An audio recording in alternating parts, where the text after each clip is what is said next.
Good morning. So the first thing I notice is that people who are going to be speaking are very bright people, in large part because of the light. I'm also known for my bad puns, so I'll begin with that. I'd like to welcome you here to the University of Washington for the third symposium hosted by the Alcohol and Drug Abuse Institute and funded in part by I-502 dedicated marijuana funds. We began this series of symposia a number of years ago with the intent of trying to inform both the research community, the policy community, and the public more broadly and generally about marijuana.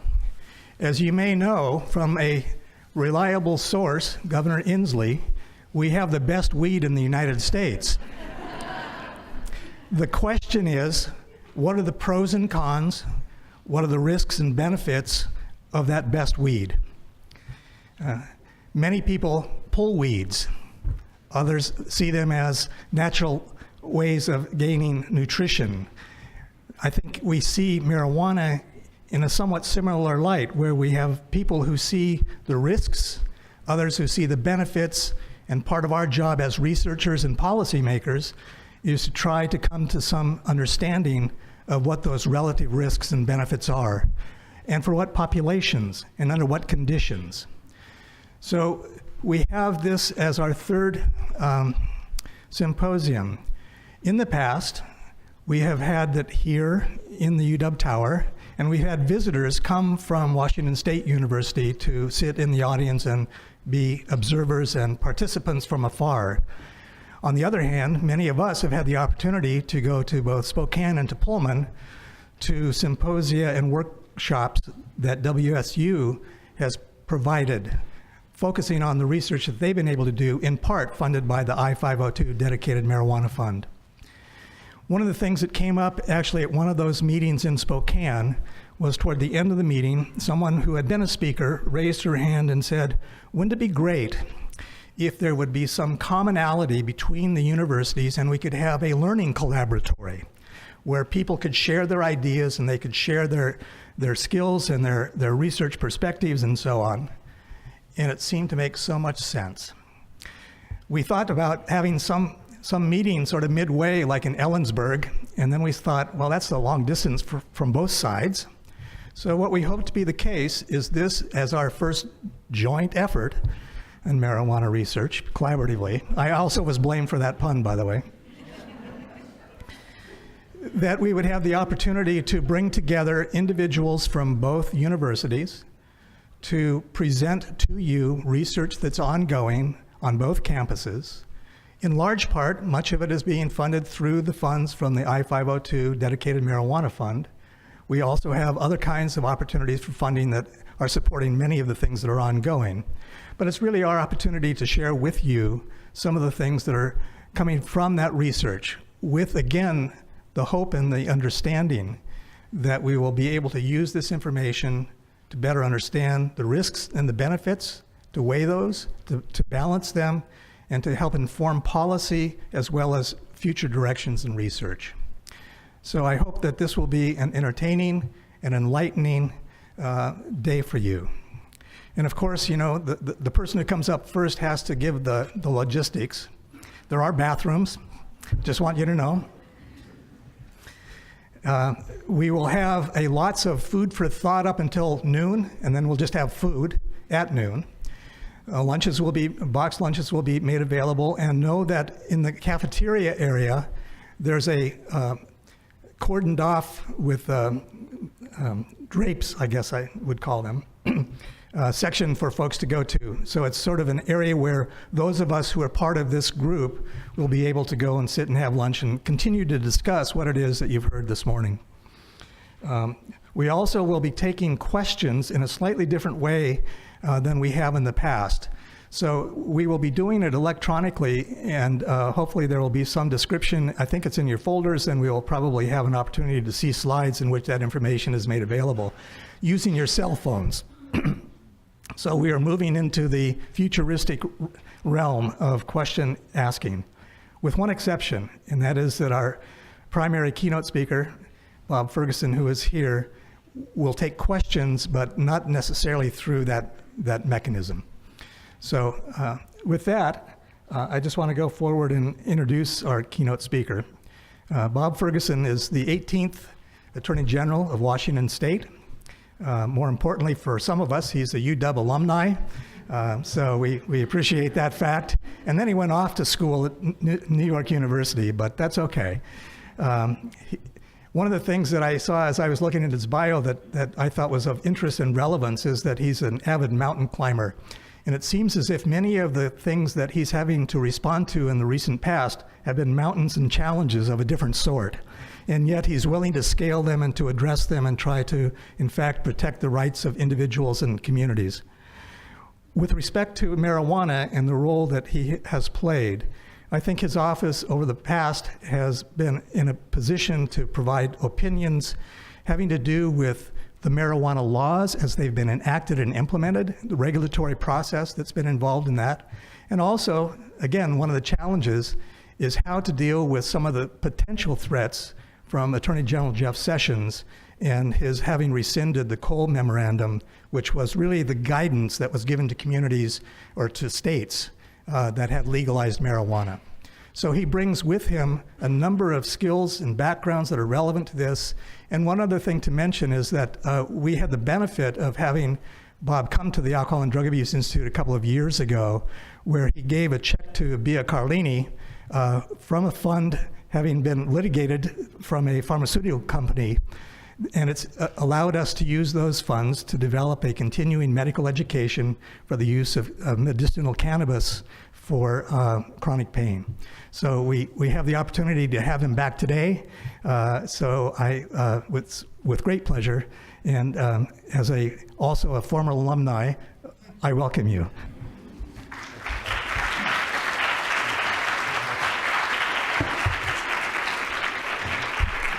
Thanks very much, Dennis. It is great to be back at the UW campus, and I'll be back later on tonight. The UW women's softball team, as many of you know, they're ranked number 5 in the country, and they start the NCAA playoffs tonight here at the University of Washington. So I'm taking my 10-year-old daughter, Katie, a future UW graduate. I'm taking her to the game. She has her own softball game tonight, and we go from there right to see the Huskies play. So she's very excited, 10-year-old girl. The game starts at 8:30. Her bedtime is 8:30. So for her, the idea of eating a hot dog past her bedtime, she's very excited about that. It's great to see you all. Thanks so much. Great to see you again, Dennis. And I just will mention in passing that grant that we had from the office that Dennis referred to, that comes from the consumer protection side of my team. The AG's office, we actually have an office here in this building. The Office Attorney General has over 1,000 employees in 13 offices around the state, about 600 attorneys, about 600 professional staff. It's a large operation. We're the largest law firm in the state of Washington, and the range of work we do is vast. And one part of what we do is we defend initiatives. So if the people approve an initiative through the initiative process, obviously, invariably those initiatives are challenged in court. Our job is to defend those initiatives. So of course, back in 2012, the people of the state passed an initiative legalizing marijuana. Our role, of course, then is to defend that initiative. And what I'm going to talk about is what Dennis and the team asked me to speak about, which is, hey, some challenges we see with the federal government, what issues we see with the federal government going on, and maybe even some local issues and local litigation that has the potential, candidly, to really threaten the legalization effort, not just in Washington, but across the country as well. So, and what I'm going to do is be relatively brief so I can take a couple questions if folks have them, and look forward to any questions you might have. I guess just sort of jump right into it. One thing I just will mention at the outset is, in our office, the head person in our office who handles marijuana issues, his name's Bruce Turcotte. So if you ever have any issues related to Washington State, if it's sort of Washington State related issues, Bruce is your guy. His last name is spelled Turcott, Bruce Turcotte. So his whole world is marijuana legalization. Now there's a team of folks, as you might imagine, but Bruce, this is his world. And as you might imagine, and part of our job is we represent every state board, commission, agency, the universities, and so marijuana legalization can impact many of those clients, right? The Washington State Patrol, they're a client. So Bruce is a busy guy, interacting, giving legal advice to our clients, and also to the Liquor and Cannabis Board. They're also a client. I want to be clear that the Liquor and Cannabis Board, or any client that we have, they set their policies. We give them legal advice, we give them options, but they decide what to do from a policy standpoint. So we're in the role of law firm, giving advice, but the clients choose how they want to proceed. And so something to keep in mind as we talk about these issues. I guess just to jump right into it, and I'll highlight a couple, I think there's a lot to talk about, but I'll highlight a few key issues. And one is that after we legalized marijuana, I was elected the same year that marijuana was legalized, 2012. So I became Attorney General in January of 2013, just like Jay Inslee became governor in January of 2013, right after the people legalized marijuana.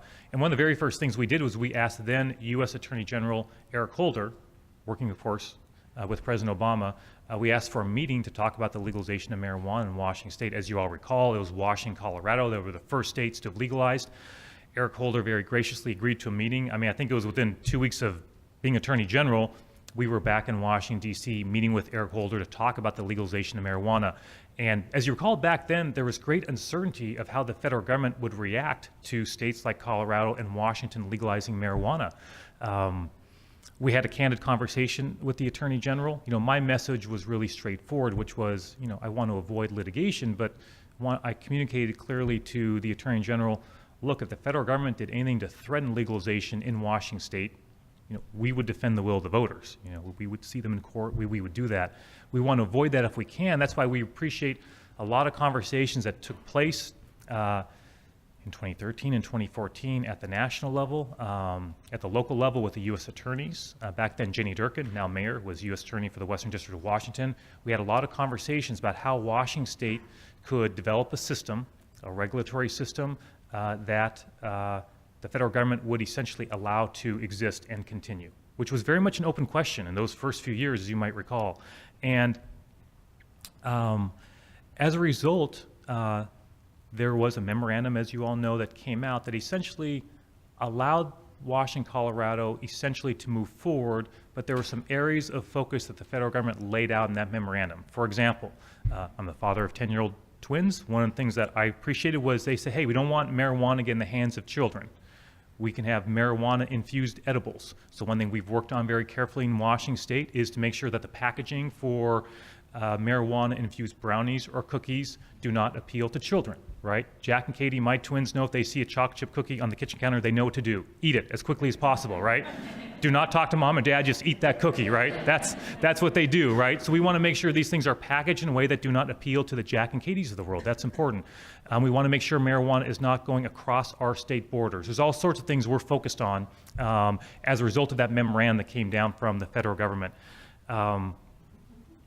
What I'll say is that what's been a contrast with the new administration, and I've had my disagreements with the new administration, but focused on this issue is that as soon as Jeff Sessions became Attorney General, we asked for a meeting, just like we did with Eric Holder. He won't meet with us. I mean, literally, he will not take a meeting. I find that infuriating, to be perfectly honest with you. I mean, I find it maddening. I understand that the Attorney General has a very different view of marijuana than I have. That's okay. I mean, my line of work, I'm constantly meeting with people who have a different idea of an issue than I do. But I have found in my experience in politics and in legal practice that often, even if parties disagree, having a face-to-face conversation helps. You can, first of all, agree on what you disagree on, right? What are the facts of which you disagree? But he won't take a meeting. And I mean, literally will not take a meeting. And that's been a real challenge for us. And I'll give you one example of how that's become a challenge. We received a letter from the Attorney General, I think it was in July of last year, if I recall correctly. It's within the past year. It's a lengthy letter, and the letter is highly critical of Washington State's legalized marijuana system. It's very critical of it, which is okay, you know, if he wants to be critical. But the challenge is that there are many things in his letter that are factually inaccurate. I mean, there's no other way to sugarcoat it. I'll give you an example. The very first bullet in his letter, the first thing he puts out there as being the reason he's criticizing our system is that he says, hey, Ferguson and Inslee, you have a system of medical marijuana and recreational marijuana, and you haven't brought those two systems together into one unified system, right? And he's relying on a report, and he quotes a report from, I think, 2015. He quotes a report that listed that as a problem. Well, there's only one problem with that. That report is outdated, as you all know. The Washington State Legislature, subsequent to that report, did bring those systems together, right? So we have those all together. The legislature did that. You know, a 35-second Google search would have turned that up. Literally, right? And so, you know, how do you respond to that, right? He's the U.S. Attorney General. He's writing to the governor and the attorney general of this state about an important issue, a very important issue. And the very first bullet point that he goes on about to criticize us, you know, he's wrong. I don't know what to say, right? He's wrong. And that was not the only example. So I think what I just would want to say is that at a high level, that has been a real challenge. You know, I say personally, professionally, that's been a real challenge because it's difficult to work with someone where you can't even agree on what the facts are or what the challenges are. I'm not suggesting we have a perfect system, right? We're working on it constantly, trying to improve it constantly. But it's difficult to have a reasoned conversation, frankly, in that environment. Also, as you probably know, the Attorney General recently rescinded that Cole memorandum that I referred to earlier. He also rescinded something less well known, something called the Ogden Memorandum. And the Ogden Memorandum is a similar communication from the Department of Justice, but it focused on medical marijuana and made clear that, hey, the federal government was not going to focus on enforcement of medical marijuana. In rescinding both, he rescinded both this Cole Memorandum, which said, hey, here are the things we're focused on for the states to make sure marijuana is not getting beyond your borders, making sure marijuana is not getting in the hands of children. They rescinded that. They also rescinded this Ogden Memorandum, which, you know, I'm not sure what they're trying to communicate. I mean, is that the vast majority of states have legalized, for example, have access to medical marijuana? Is that saying the federal government's going to go after cancer patients who are using medical marijuana? I mean, is that what they're trying to communicate? It's unclear to me, really, what they're trying to say. And rescinding the Cole Memorandum, you know, what they've essentially communicated is it's up to the local U.S. attorneys to decide for themselves throughout the United States how or whether to prosecute marijuana cases. I can't go into too much detail, but I can say that the governor and I have had now, you know, multiple conversations with the U.S. attorneys here in the state of Washington. We have two: Eastern District of Washington, Western District of Washington. In fact, we had a meeting.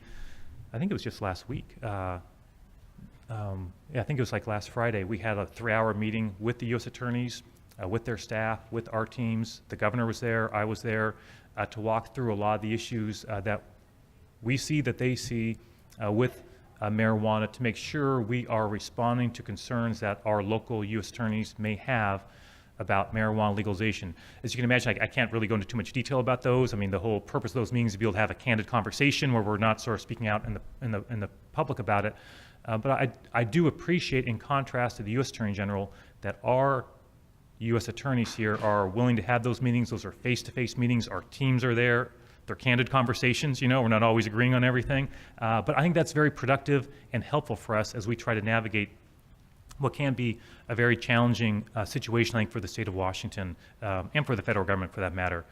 One more issue I'll touch on before taking your questions is an issue that doesn't get as much attention as the issues we have with the federal government, but that, I don't want to say anything's more important or less important, but I think are at least equally important, are issues we have here in Washington State surrounding a series of cases on an issue that at first blush may not seem like it would threaten marijuana legalization in Washington State, but as I spell it out for you, hopefully it becomes clear how serious these lawsuits are. So in Washington State, when we legalized marijuana, a number of local jurisdictions, cities and counties, a number of local jurisdictions, dozens of them, I believe, within the first few months said, hey, you know what? We are not going to allow for local businesses to sell marijuana in our city or our county. The folks who wrote the marijuana initiative said, whoa, wait a second. Our whole idea was everybody's got to sell marijuana. That's the whole point. Otherwise, you've got this patchwork effect. Some jurisdictions selling, some not. That's not what we want at all. The whole idea is everybody's got to sell it. Okay, that's the whole point. So it became an issue. Are these local jurisdictions required to sell marijuana or not? And so my office was asked to give a legal opinion on that issue. the Liquor Control Board, then the Liquor Control Board, now the Liquor and Cannabis Board, asked us to give a legal opinion. So that's another function my office has. We can give legal analysis of issues that are going on. These do not, when they're issued, they don't have the force of law. They don't bind any court, but it's fair to say it is rare that a court disagrees with the AG's office when issues what we call this formal opinion. We put a lot of work into these. They go through multiple attorneys. My Solicitor General, the AG, also signs off on these. And the idea is give guidance to our clients or to the state about what something is in terms of the state of the law. So we were asked to give a legal opinion. I want to emphasize it's a legal opinion, not a policy document, right? There may be good reasons why jurisdictions should be able to opt out or should not be able to opt out from a policy standpoint. That's not what our document's about at all, right? It's only about the law. Did Initiative 502 require jurisdictions to sell marijuana or not? And so I'll spare you the legal analysis in any detail, but in our form of government here in Washington State, local jurisdictions have a lot of power to issue rules and regulations as they see appropriate. They're closest to the people, and so the power goes to them at the local level, unless the state can preempt or trump that normal control that local jurisdictions have. So the state can say, hey, local jurisdictions, you must do something or you cannot do something. But the catch is the state has to be very explicit when they do that, okay?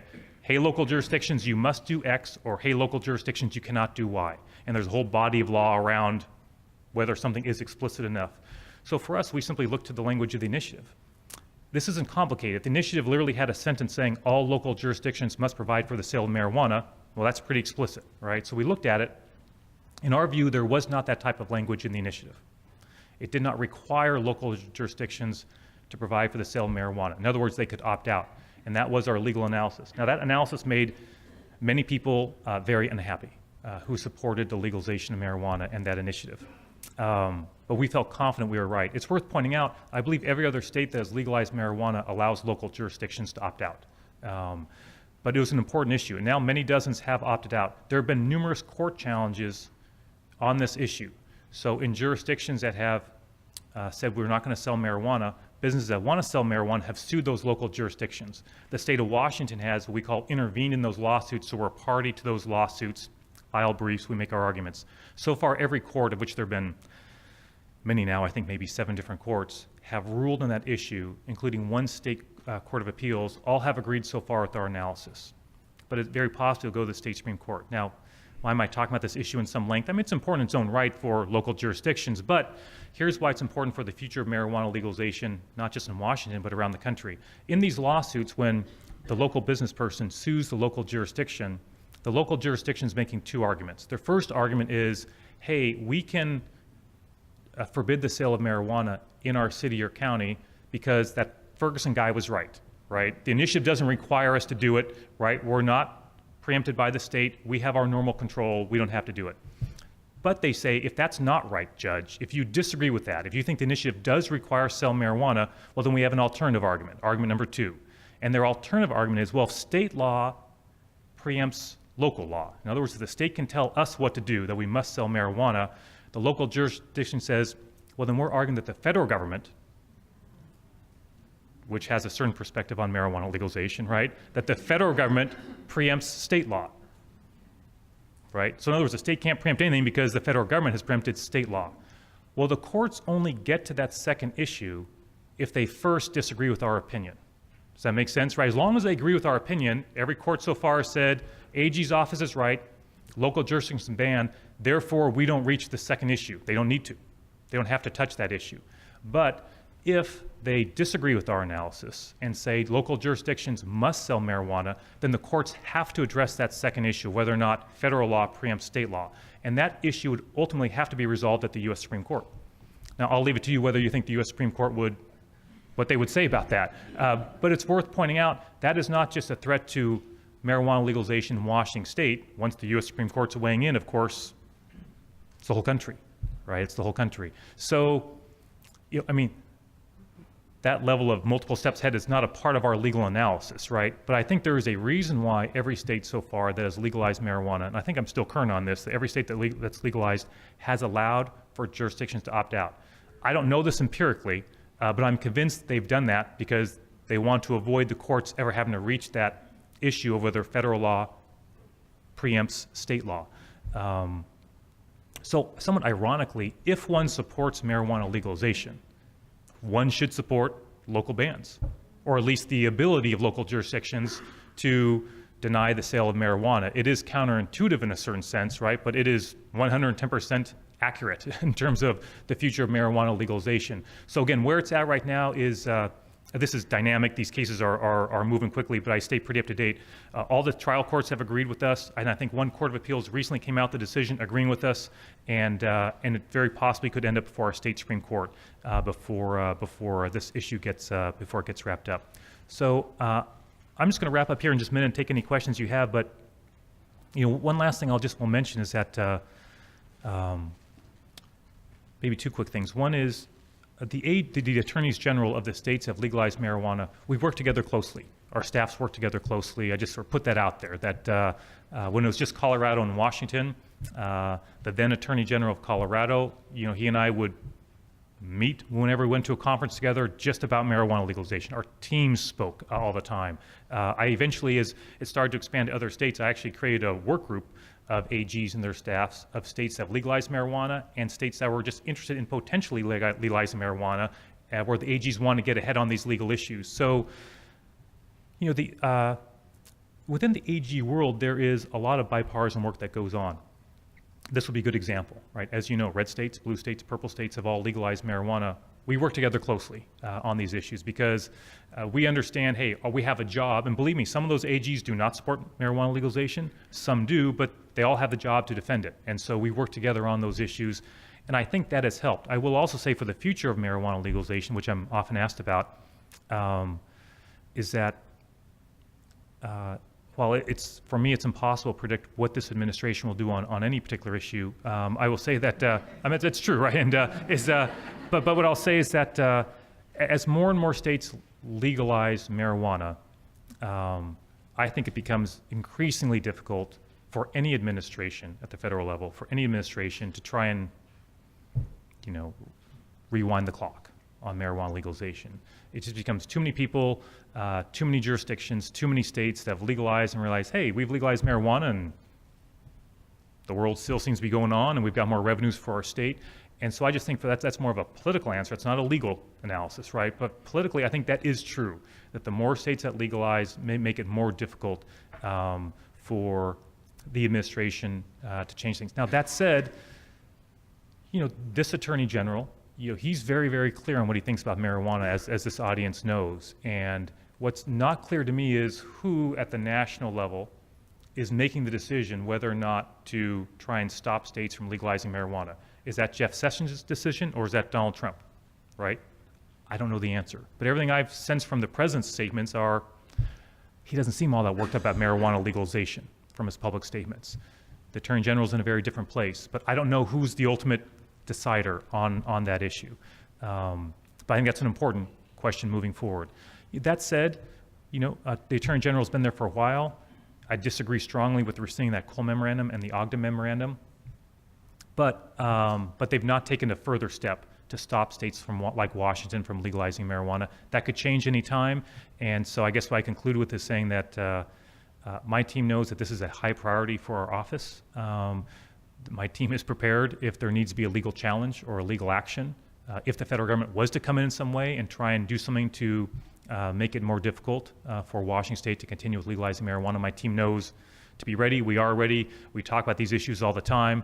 And so we'll see in terms of what happens in the future. So I'll wrap up there. I really appreciate the chance to give a quick update on what I see going on at the federal and the state level, and happy to answer a couple questions if folks have them. And I'll repeat the questions so everybody can hear them if that works, Dennis. So just feel free to fire away if anyone has any questions about the women's softball team or anything else. Yeah, go right ahead. Yeah.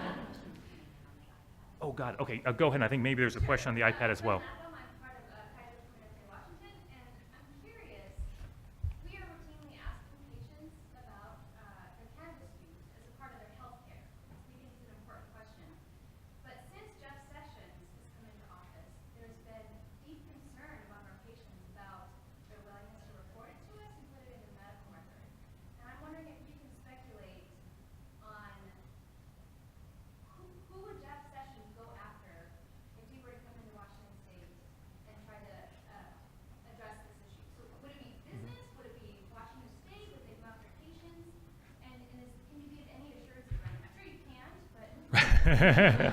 So the question is, it's a two-part question. If the federal government was to try and stop Washington from moving forward, how might they do that? Would they go after individuals? Would they go after businesses? Would they file a lawsuit? What would it be? And number two, can I give any assurance about the state of marijuana legalization, or that the federal government won't do something? I mean, on the latter one's easy. No, I can't make any assurance. I mean, candidly, right? It's I don't like making promises I can't keep. What I can promise is if something happens, we would have a reaction to that. Okay, like it would not go without a response. That's clear. When I met with Eric Holder, that was my whole message, right? We don't want a conflict. We don't want litigation. But hey, if the then Obama administration does something to stop Washington State, we're going to see you in court. And so that was my purpose for being in that meeting, I thought, and that remains the case now. So we're prepared if something was to happen. In terms of what form it might take, I mean, you listed some examples. So impossible to predict. All those are possible, right?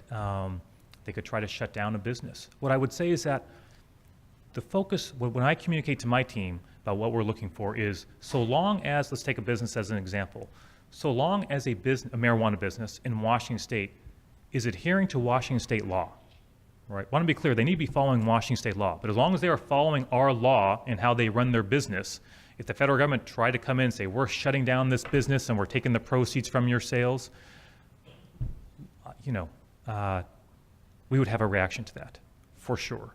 You talked about the privacy of individuals, right, in filling out forms in your place of work. I can understand why folks have that concern, so I'm not going to minimize that by any stretch of the imagination. Folks have that concerns in all sorts of contexts, right? Census, if you're undocumented, visiting a hospital, I mean, you name it, right? I mean, this is unfortunately, a real thing, and so I certainly can't give any assurance there. I think that's heartbreaking and difficult that that's the reality. It is what it is. And I guess what I would say is that if you ever see anything happening, right, let us know, right? And I can't give an assurance, but I can say is that the team understands how important this is, and it's our job to defend the will of the voters. Great. Yes, go right ahead. Can you speak to the legal status of hemp-derived versus cannabis-derived cannabinoids? There's been a lot of uncertainty within the last few weeks about what's legal, what can be sold outside of dispensaries, as well as kind of the future of non-plant-derived cannabinoids, genetically modified yeast that are creating cannabinoids. What's the legal status around this? Do you mind just repeating, just make sure I caught that first part of that question? Repeat that one more time for me. Yep. Versus plant-derived. Got it. So unfortunately, I'm not the expert on that. That's our Liquor and Cannabis Control Board. They set their policies and rules around that. I'm just not, at that level of detail. I couldn't answer that one for you, unfortunately. I think I've got some questions here they want me to take a look at. Is that right? Let's see. I'll just pick one out here. It says, will you vacate marijuana misdemeanor cases statewide? So that's a good question. So you've probably seen some local jurisdictions now are looking at or actually doing that. City of Seattle in particular, and I think King County, Dan Satterberg and Pete Holmes have looked at that and started taking some action along those lines. So a couple things. So at the state level, somewhat counterintuitively, in Washington State, the AG's office, unlike other states, we do not have what we call original criminal jurisdiction. So I don't have the authority to file a criminal case against anyone for a drug case or for a robbery or for a murder or anything like that.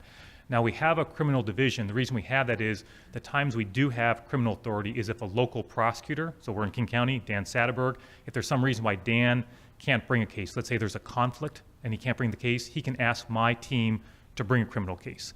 So virtually all the cases we bring come from a local prosecutor asking us to take them. Typically those are in counties with,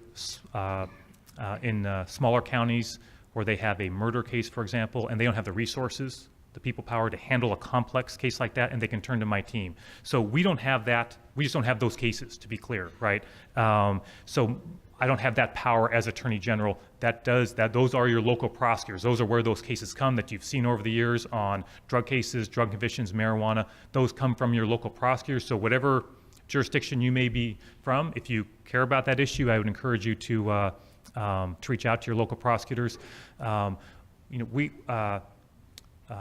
governor has different powers, and so I won't go too much in that because the governor is a client. We give the governor legal advice. What I can say is that the governor is very interested in this issue, but I hope you understand I have to be careful about what I say in terms of the attorney-client relationship, what we communicate, what our clients even ask us to look at. But what I think I can say is that the governor is, I know, is very interested in this issue, and I have to leave it at that. But your local prosecutors definitely have that authority in whatever jurisdiction you're in at the city and at the county level.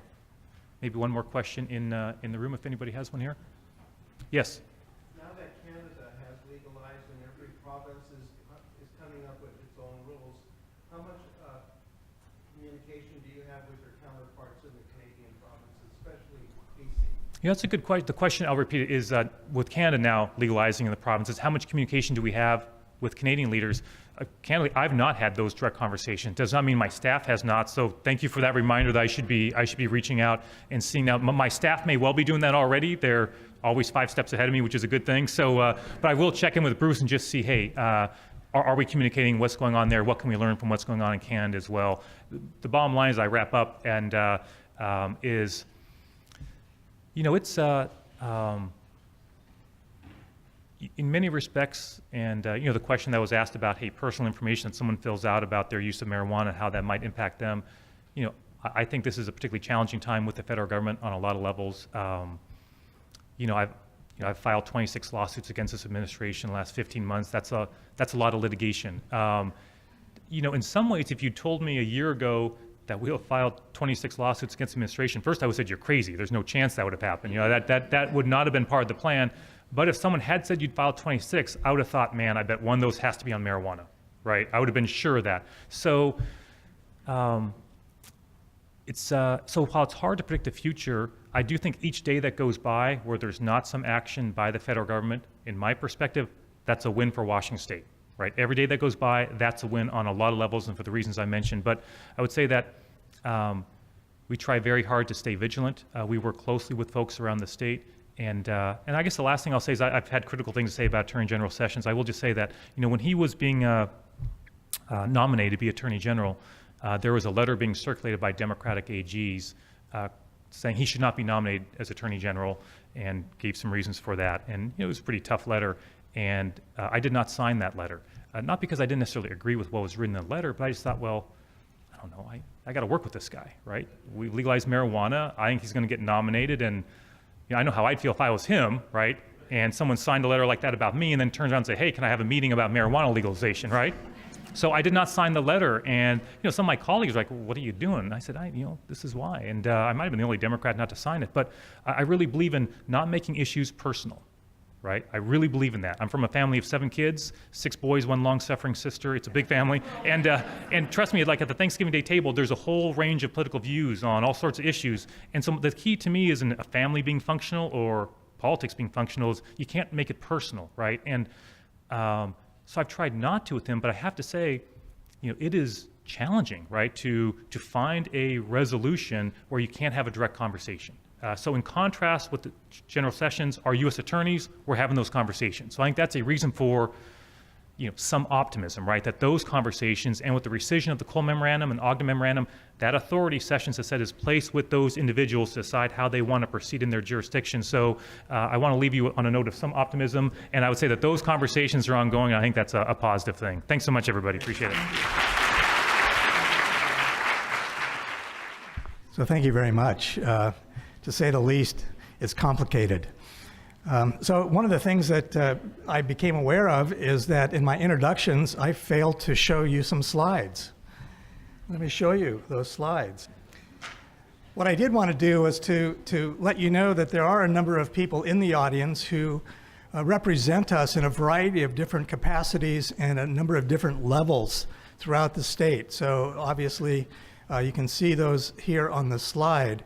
And I think the important thing to note is that many of these people are here both to learn about, but also in many cases to support the efforts of the universities to do the research that we're doing. And as Bob Ferguson pointed out, there may be some bumps in the road downstream, and the use of, or the availability of these individuals to help support us in those efforts is really important. The other is I do know that there are people here from both Washington State University and the University of Washington's state relations and regional relations offices, so that they're here to help us in those efforts as we need them downstream. My hope is maybe I'll learn something about medicinal cannabis for colds, which I'm suffering from terribly today. So, the other is just to give you a sense about the audience.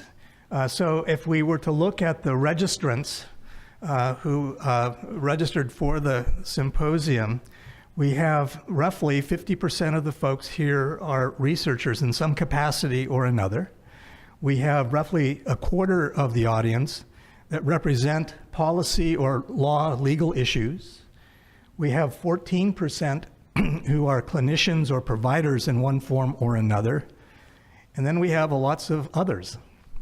And I think what's important is that while the first of the slides I just showed you, or the ones that showed the individuals listed, they're sort of listed as the VIPs, but I want to point out that all of you here, represented by these individuals in these breakouts, are also VIPs, very important to us in a variety of different ways. So we're really quite glad that you're here. The other is we do have a sense about how many people here are roughly from Washington State. But to get a sense and to invigorate the group before we move on, how many are from Washington State University? If you could raise your hands and...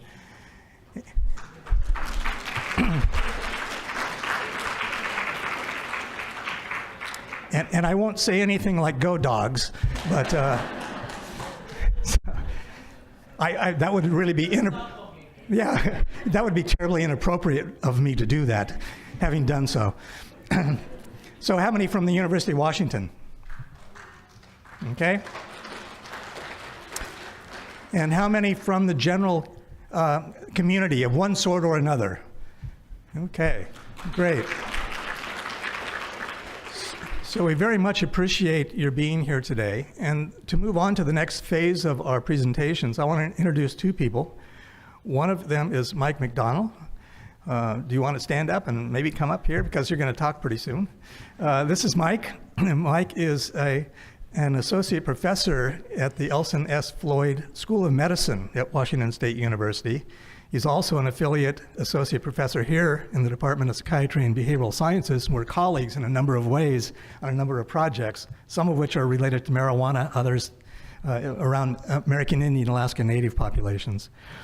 Mike is now the chair of the WSU Committee on Cannabis Research and Outreach, I believe is the term, and also has been involved actively in a variety of research capacities around evidence-based practices, and also an area that's of relevance to this audience is his work around the impact of marijuana on first psychotic episodes among individuals. So Mike's going to speak, and then I'll introduce Bia, or would you like to be introduced now? I'm the boss. Okay. So let me introduce, why don't I do this? Let me introduce Bia Carlini.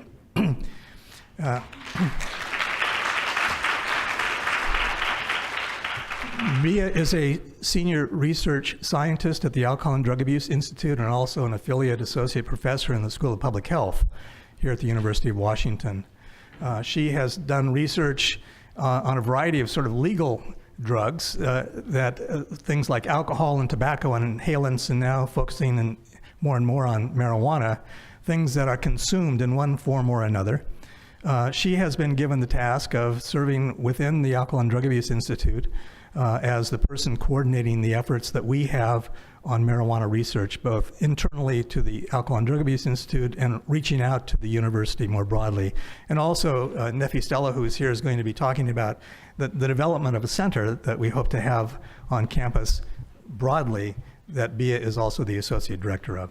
So what Mike and Bia are going to be doing is to provide you an overview of some of the research that's been ongoing and that may touch on things that will be talked about later on in many of the presentations. So Mike? Thank you, Dennis. Welcome, everyone. So I'm going to first say thank you to Dennis and to Bia and to Nefi and to all of you for hosting the Cougars on this side of the mountains, and we haven't seen any boats full of people consuming beverages and threatening us. I'm wearing purple and gold, so that's a good start. So I'm wearing this crimson and gray bow tie, you might notice. And Dennis knows well that I love myself a good bow tie. And so I've been wearing this bow tie for a few years, but from 2004 to 2015, I wore a purple and gold bow tie as a faculty member in the School of Medicine here at University of Washington. So it's been my privilege to be able to learn throughout the years about the outstanding cannabis research and the growing cannabis research at both our universities. I'm excited to be here to showcase some of the outstanding work we're doing in this rapidly expanding area, and particularly at WSU. We have 75 faculty at WSU who are engaged in some form of cannabis research or scholarship.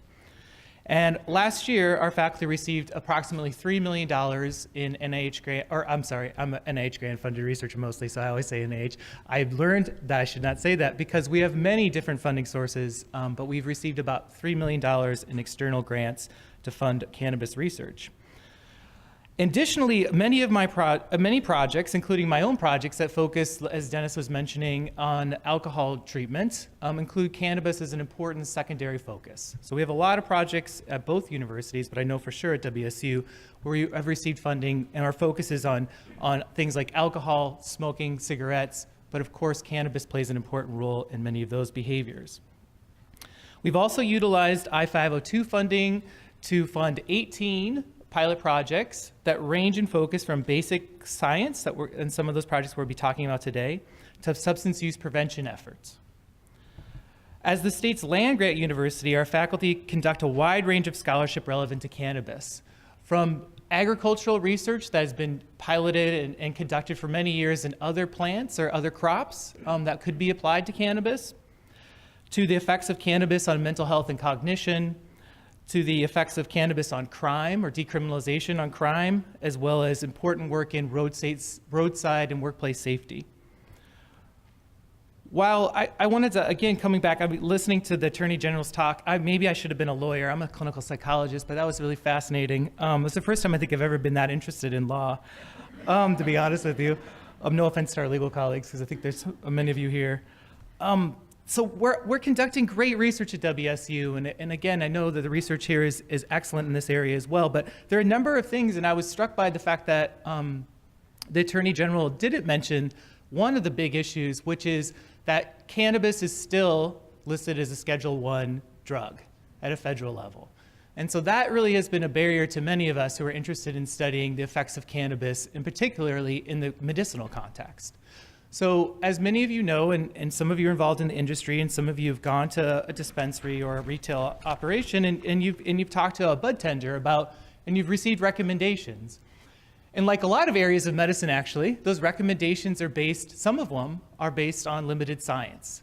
And this barrier in terms of us having to go through the hoops and through the regulations, which regulations are important, of course, but the need to go through regulations and the delays that causes that allows us to obtain that product, that cannabis, to be able to do research with human subjects or with animals, that's a big burden, and really slows the research we're able to conduct. So that specific federal regulation, along with the other ones the Attorney General mentioned, does inhibit and slow our research. Another challenge is limited state funding, and I know Dennis and Bia and Neffy and others here at the University of Washington, as well as my colleagues at WSU, really appreciate the funding that we receive for research from Initiative 502. And we really appreciate the money we do get. However, it's a very small amount relative to what was committed in the initiative. And so why does that limit the scope? That really limits the scope in the kinds of research that we can do. So for instance, we were just down for a visit in Colorado, and Colorado has invested millions of dollars at a state level in cannabis research across many different areas. In particular, their investments in medicinal marijuana or medical marijuana are now paying off. So the example that many of you have probably heard about is the drug Epidiolex, which is just about to receive or is in the process of receiving its final approvals as a treatment. It's a cannabis-derived, CBD-derived medication, and it's in the process of receiving its final FDA approvals as a drug for intractable pediatric epilepsy. So in the And part of the research that has been documenting the efficacy of this drug has been funded by Colorado. And so that's just one example of how the state of Colorado is investing in a big way in research, and that's paying off in terms of public health. So we're excited to continue to partner with you all in terms of what, everyone involved in this room, in terms of getting more resources, financial and otherwise, and removing barriers at a federal level as well, so that we can conduct the research we need to inform the citizens, which include us as consumers, as medical providers, as policymakers, as university faculty. We really need this information. We need more research. We need to build on the amazing research that's going on at both universities, so that we continue to grow the marijuana research in Washington State. So thank you all. So we are close to the break. I'm just gonna, in terms of what we have been doing at UW, ask you to look our beautiful report that is insert in the folder of everybody that registers. Thanks, Aaron, ADAI staff, for putting such a beautiful report together. And I'm going to talk more about how our symposium was organized and what was behind the thought of having the 3 panels we have today. So we are discussing vulnerable populations in marijuana, potential cannabis, potential therapeutic effects, and cannabis and other substances. And it looks like kind of a random amount of things, and I want to reassure was not. ADAI and University of Washington, WSU, work very closely with the communities out there, and we are listening to the topics that seem relevant, and we have science to offer and share back. Is also by no means encompassing all the very complex issues that we need to discuss when it comes to marijuana. And some people may think, hey, why are you not talking about driving under the influence? What about prevention? What about interventions and treatment?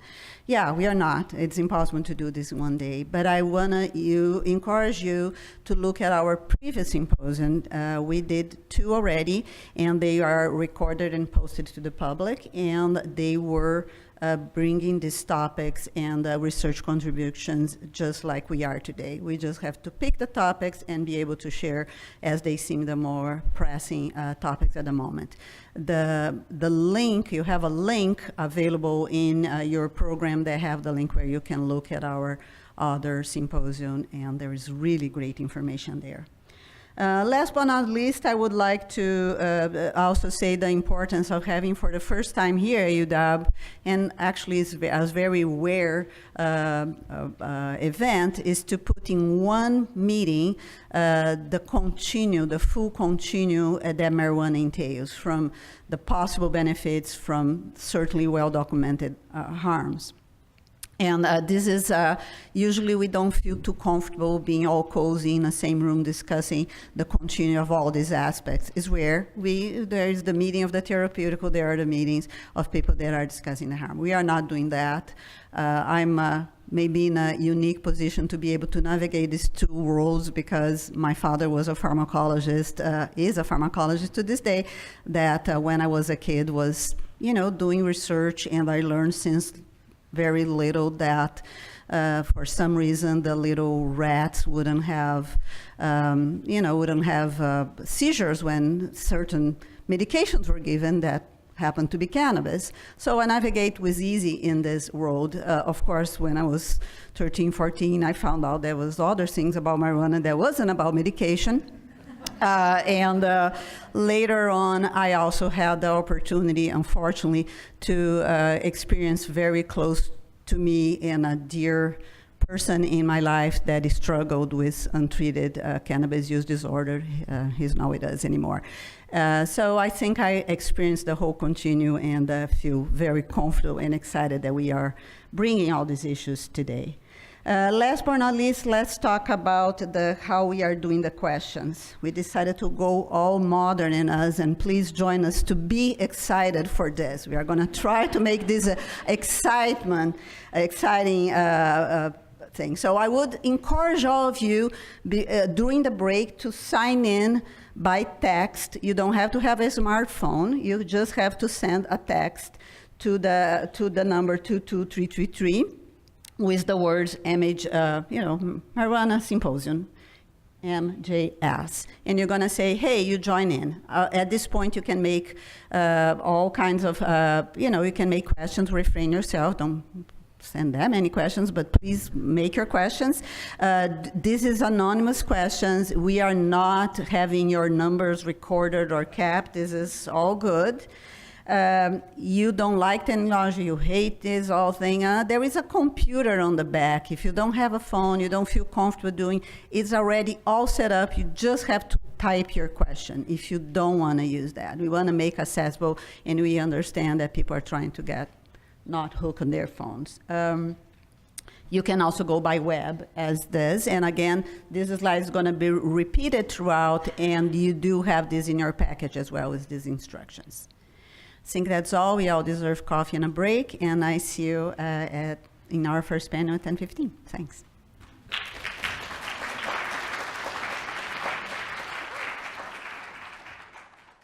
It's my pleasure to moderate this panel focused on the impact of cannabis on vulnerable populations.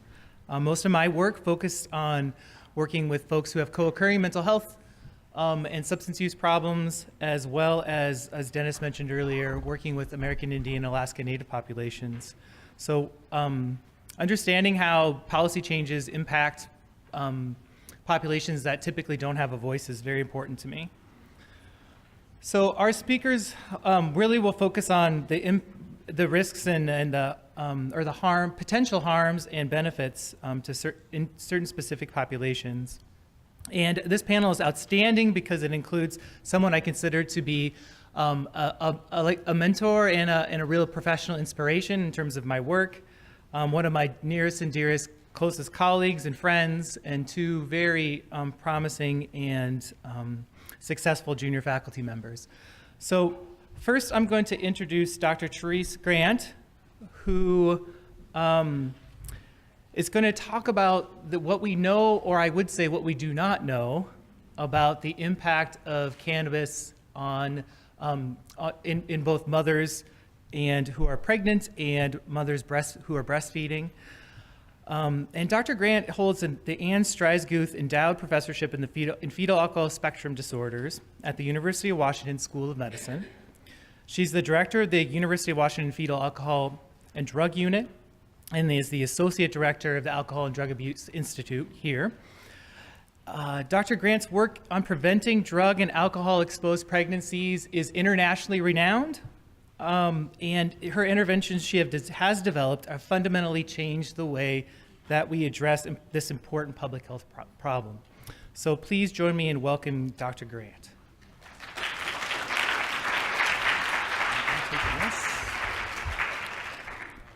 Thanks a lot, Mike, and thanks everybody for coming. It's a real pleasure to speak at this symposium. So as Mike said, my topic is marijuana use among pregnant and postpartum women. The risks of marijuana use are different for different kinds of people, and my special concern is marijuana use among pregnant women and their offspring because of the potential risk for long-term effects. Obviously, as more states legalize marijuana, both medicinal marijuana and recreational, the use among women is going up. This is the most recent national data. This was just published in 2017. And among non-pregnant women, the use in the past 30 days is about a little over 9%. This is self-report. And past year use is about 16%. Among pregnant women, the rate is lower. It's 3.85%, but among the younger group of women between 18 and 25 years, the use is about double that. It's almost 7.5%. And past year use among pregnant women is almost 12%. The thing that is most compelling to me and problematic is that the use in both of these groups, pregnant and non-pregnant women, has increased by over 60% since between the years of 2002 and 2014. So as legalization increases, use increases even among groups that we have a lot of concerns about. So postpartum marijuana use we know less about. This is from CO. This is a 2018 study looking at PRAMS. Probably most of you are familiar with that database. This is the Pregnancy Risk Assessment Monitoring System in 3 states, in Vermont, Alaska, and Hawaii. And they found that almost 7% of postpartum women reported using in the postpartum months. What they found also, and really importantly, is that a significantly higher number of women who were using marijuana were also smoking cigarettes, reported depressive symptoms, and they were breastfeeding for a shorter amount of time, under 8 weeks, which was a good thing. So what do we know about the effects of prenatal marijuana exposure? Well, the evidence is mixed. There's been a lot of research done on this since the early 80s. In the 80s and 90s, there was a great deal of research on prenatal marijuana exposure. But the findings really are mixed for a lot of reasons. And why might that be? First of all, and I think most importantly, is the co-use of other substances, especially tobacco and alcohol. Most pregnant women who use marijuana also use either tobacco or alcohol. And there's been a huge amount of evidence and research done on alcohol and tobacco use during pregnancy, and huge, abundantly clear evidence that these substances are dangerous to use during pregnancy. For example, alcohol is a well-known teratogen, and what that means is that use of alcohol during pregnancy can cause permanent long-term damage to the developing child. The brain is the organ that we're most concerned about with these prenatal exposures, because it can cause, alcohol can cause structural, neurological, and functional impairment across the lifespan. So I want to show you a couple of meta-analyses that have just come out fairly recently that I'm excited about. Gunn, for example, in 2016 looked at 24 studies on the effects of marijuana use during pregnancy. And they really, these were well-designed studies from the United States and elsewhere. In general, what they found was decreased infant birth weight, which people have been finding for quite a long time with marijuana, and increased placement of the infants in the NICU unit. However, most of the studies included women who used alcohol and or tobacco during pregnancy, and the studies have all different ways of controlling for this or accounting for it when they look at the outcomes. So the authors concluded that it's unclear to the extent what the outcomes are in terms of relation to marijuana use alone versus the co-use of marijuana with tobacco or alcohol.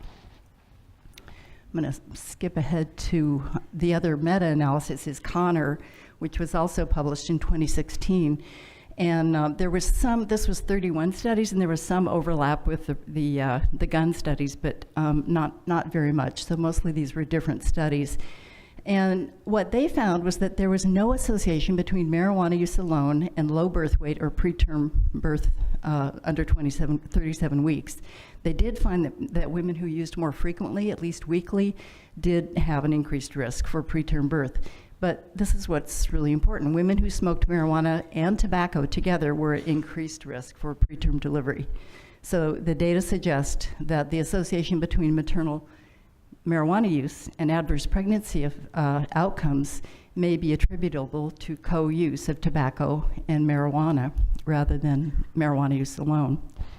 I'm going to go back one to Chabaria. This is work from Baylor in Texas, 5 years worth of data that they had collected on over 12,000 women. And they found this same sort of pattern here. We're seeing marijuana use was not associated with adverse perinatal outcomes. Co-use of marijuana and tobacco was associated with increased risk for preterm birth, low birth weight, decreased head circumference, and preeclampsia.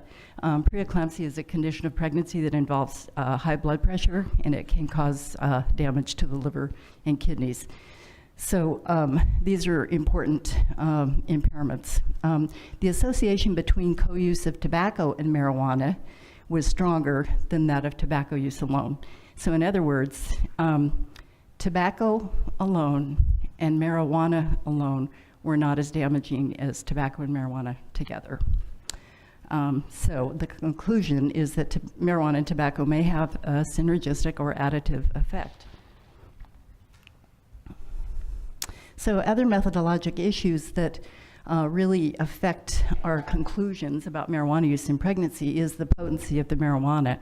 As I said, a lot of this research was done in the 80s and 90s, and the THC levels that are being used by women are up to 7-fold stronger now.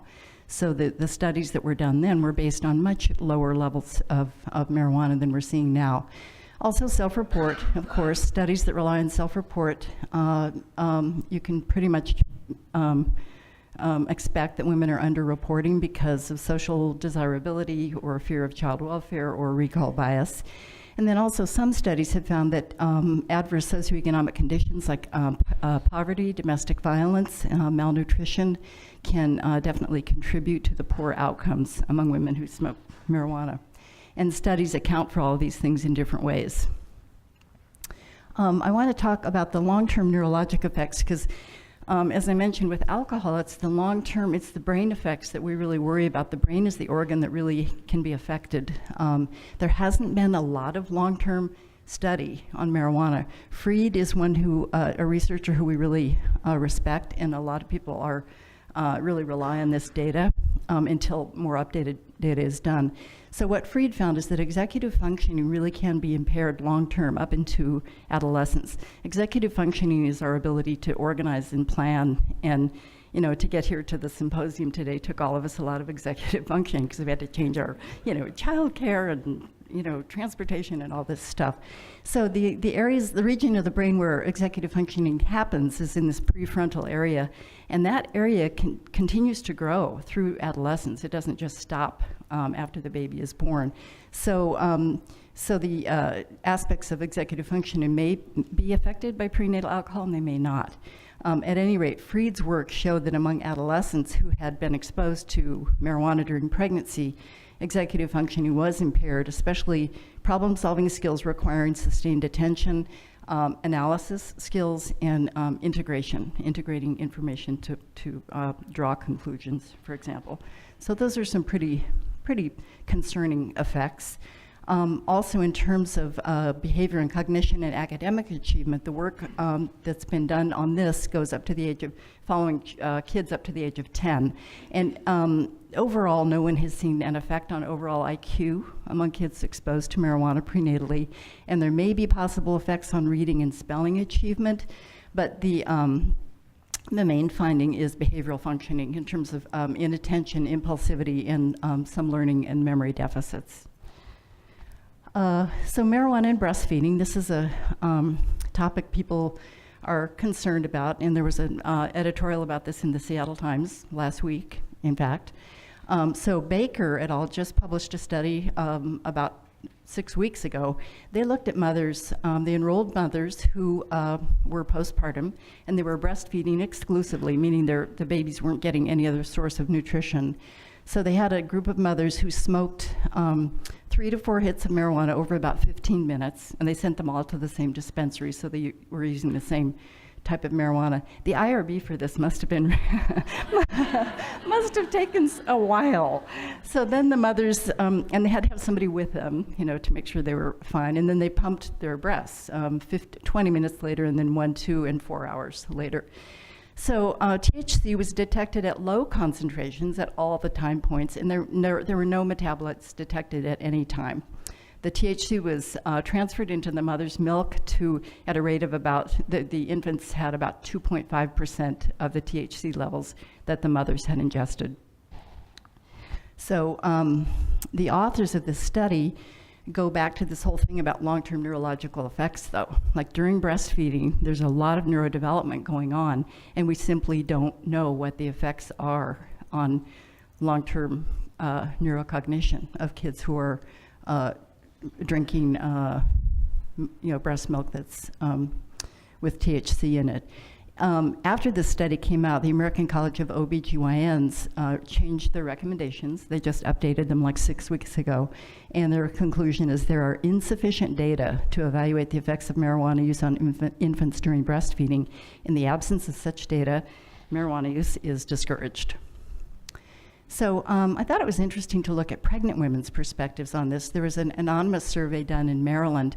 In Maryland, medical marijuana is legal, but not recreational. So there were a little over 306 women. 35% reported current marijuana use at the time the pregnancy was, at the time they learned they were pregnant. That's quite a bit higher than the rates that we saw nationally, which was about 4%. So 35% said they're using marijuana. Almost all of them said they were using marijuana for nausea.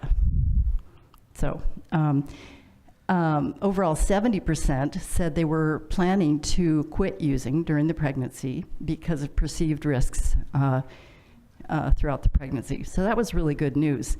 What I thought was funny is the other 30% who were going to keep using, and presumably they were going to have nausea throughout the whole pregnancy, you know, which you don't have for any of you who've been pregnant at any rate. I thought this was actually pretty good news that most of these women were planning to cut back. Let me show you the rest of this from this same survey. Other reasons that the women cited for cutting or quitting back was avoiding being a bad example, fear about child protective services involvement in the with child custody, and to save money. This was disheartening for sure. One of the least common reasons for giving up marijuana was because they were told to do so by a doctor. So, so much for the recommendations by the American College of Obstetrics and Gynecology. But it does speak, to me, I'm an epidemiologist, I'm a public health person. So if women aren't listening to their doctors, they are nevertheless paying attention to something and deciding to cut back. So I think it's really important in our thinking about our public health messaging that it isn't just the doctor's messages, but we really need to, things like the ADAI website or any kinds of blogs and websites that women look at when they're pregnant are, those are really, really important avenues for continuing to give them this message that there are risks to smoking marijuana.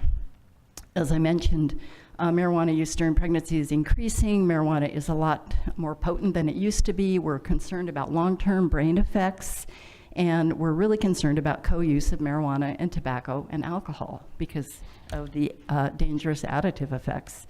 So what's compelling to me is that these kinds of problems with pregnant women, this exposure during pregnancy, is entirely preventable if women don't use during pregnancy. So do medical care providers ask about use? I really appreciated the comment earlier about Kaiser Permanente. It's really good that you're asking. Not all doctors do, and more importantly, do they know about resources to help women quit and cut back? A lot of doctors don't want to ask because they're nervous. Like, does that mean I have to report her to CPS? I don't know about treatment options. Does treatment even work? So for a lot of doctors, it's easier not to ask. And do women follow their advice? Well, not necessarily. Moving forward, this is the American College of OBGYN's recommendations. Screening is critical. You have to ask people if they're using, women who are pregnant and also women who are in their childbearing years. If women who are in their childbearing years are using marijuana heavily, they should be contracepting. So family planning issues are really a part of this. In order to prevent exposure, either women have to not use or they have to use good birth control.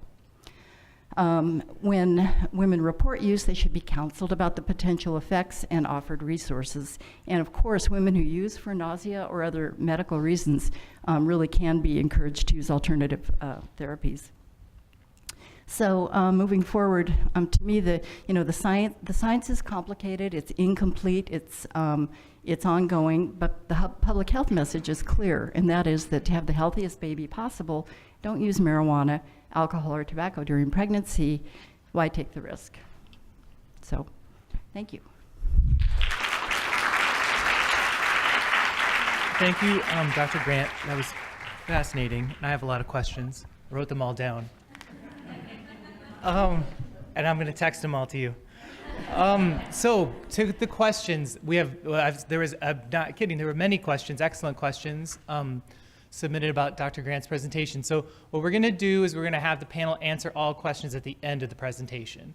And any questions that we don't answer will be posted on the website so that everyone sees them, and hopefully our expert panelists can address them online. The other thing is that there was a question about presentations being available online. All of the presentations will be not only available online, but on the television. So I know that many of you watch the University of Washington television, and so I've always wanted a chance to make that joke. So I have watched it, and I have been on it before, and I've been on it at WSU's version. So I really do appreciate it. And so you can not only find it online, but you can find the presentations, the recordings. So now we're going to switch gears and talk about crime. And Dr. Willits is going to join us. He's an assistant to talk about this topic, where he has been working with a number of his colleagues at Washington State University. He's an assistant professor in criminal justice and criminology at Washington State University. He's going to share his results of his recent work investigating whether or not decriminalization has had a positive effect on race-related disparities in the criminal justice system. And I welcome to the floor Dr. Willis.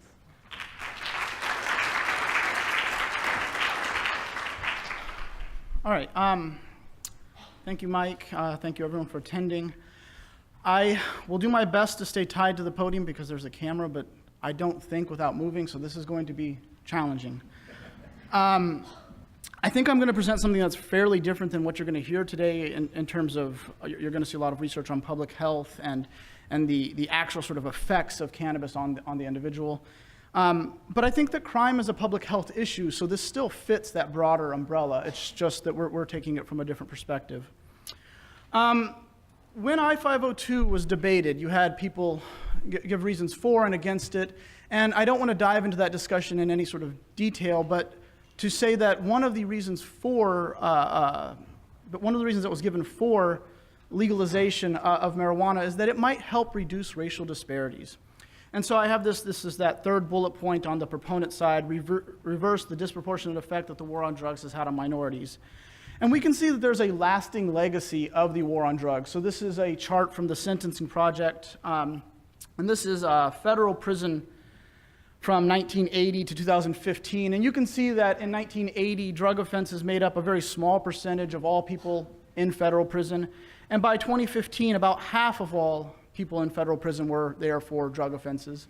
And to be fair, this doesn't hold up quite as well at the state level. The vast majority of inmates in state facilities aren't there for drug offenses, but we've still seen growth following the war on drugs.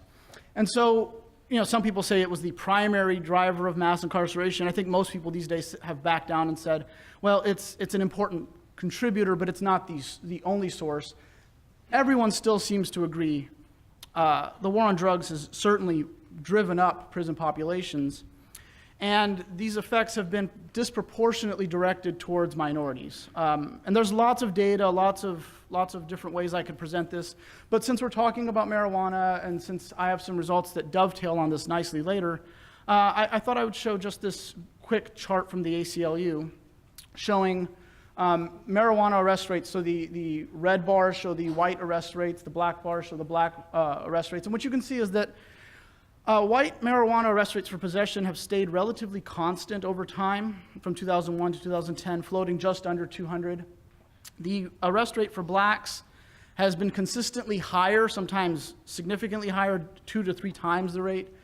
And that's a perplexing result since we have a good amount of self-report data suggesting that white and black people use marijuana at similar rates. So despite similar usage patterns, we have fairly different arrest rates. And you can see it follows from that then that if we legalize marijuana, and we did, right? We decriminalized it at least, that maybe those disparities would decline and we would see less of a gap. And that might help what, from a criminal justice perspective, has always been viewed as a vulnerable population.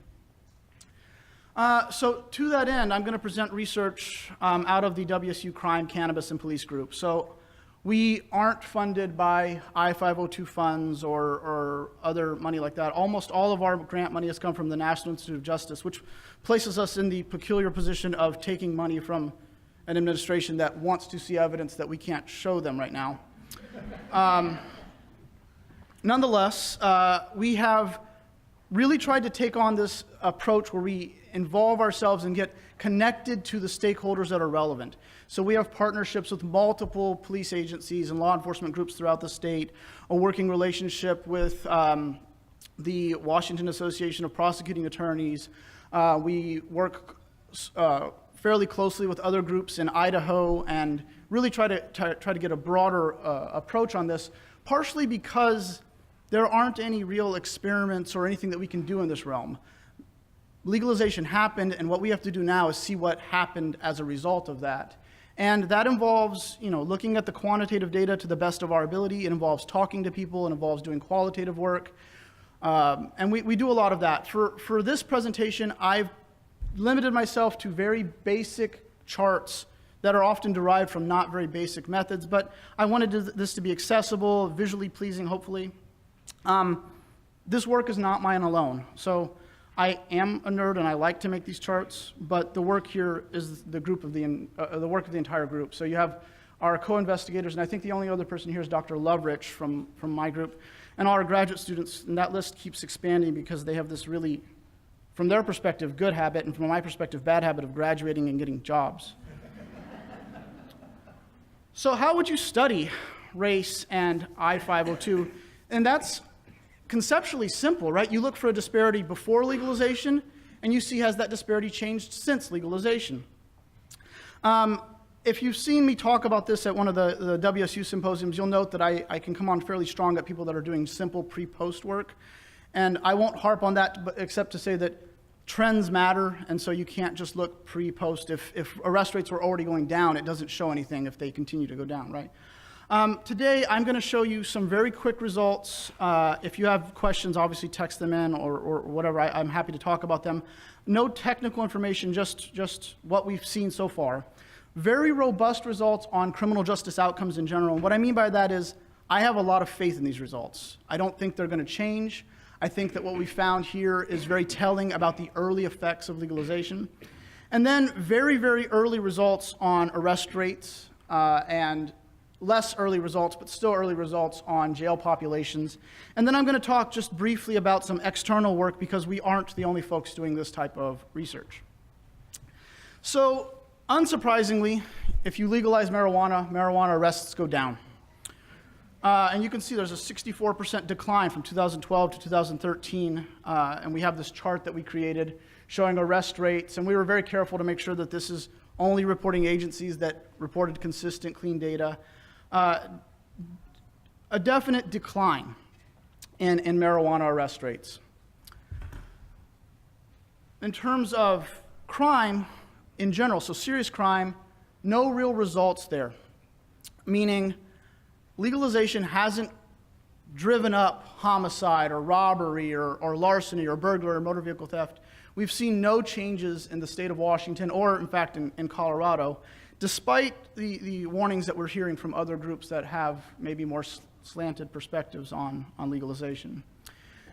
Conversely, what we actually see is that crime clearance rates, and you could crudely define that as like the percentage of incidents that are solved by an arrest. And that's not really true, but it's good enough for our purposes. Those have actually gone up for some property crimes. So we tossed up this quick interrupted time series plot, and you could see that the black dots are the clearance rates for burglary, and the white dots would be like the control group. So the rest of the country that doesn't have any sort of marijuana policy. And before legalization, clearance rates were going down, meaning we were getting worse at solving burglaries in Washington. Following legalization, it seems to be on an upward trend. In terms of race, the results are really interesting. And I want to again state that these are fairly preliminary, but they're really interesting. As you would expect, both possession and sales arrest rates have gone down over time, but they're not going down at the same rate for whites and blacks. Unfortunately, the data for Hispanics and Latinos is not as good, and I could talk about why later, but if you look at, in 2009, the possession arrest rate for blacks was about 2.6, 2.7 times greater than it was for whites. By 2015, it was 2.3 times greater, so a small decrease. If you look at sales arrest rates, however, by 2015, they were 7 times greater for blacks. So in fact, what we're seeing is the disproportionality is accentuated by the fact that the white arrest rates have gone down so much for sales in Washington.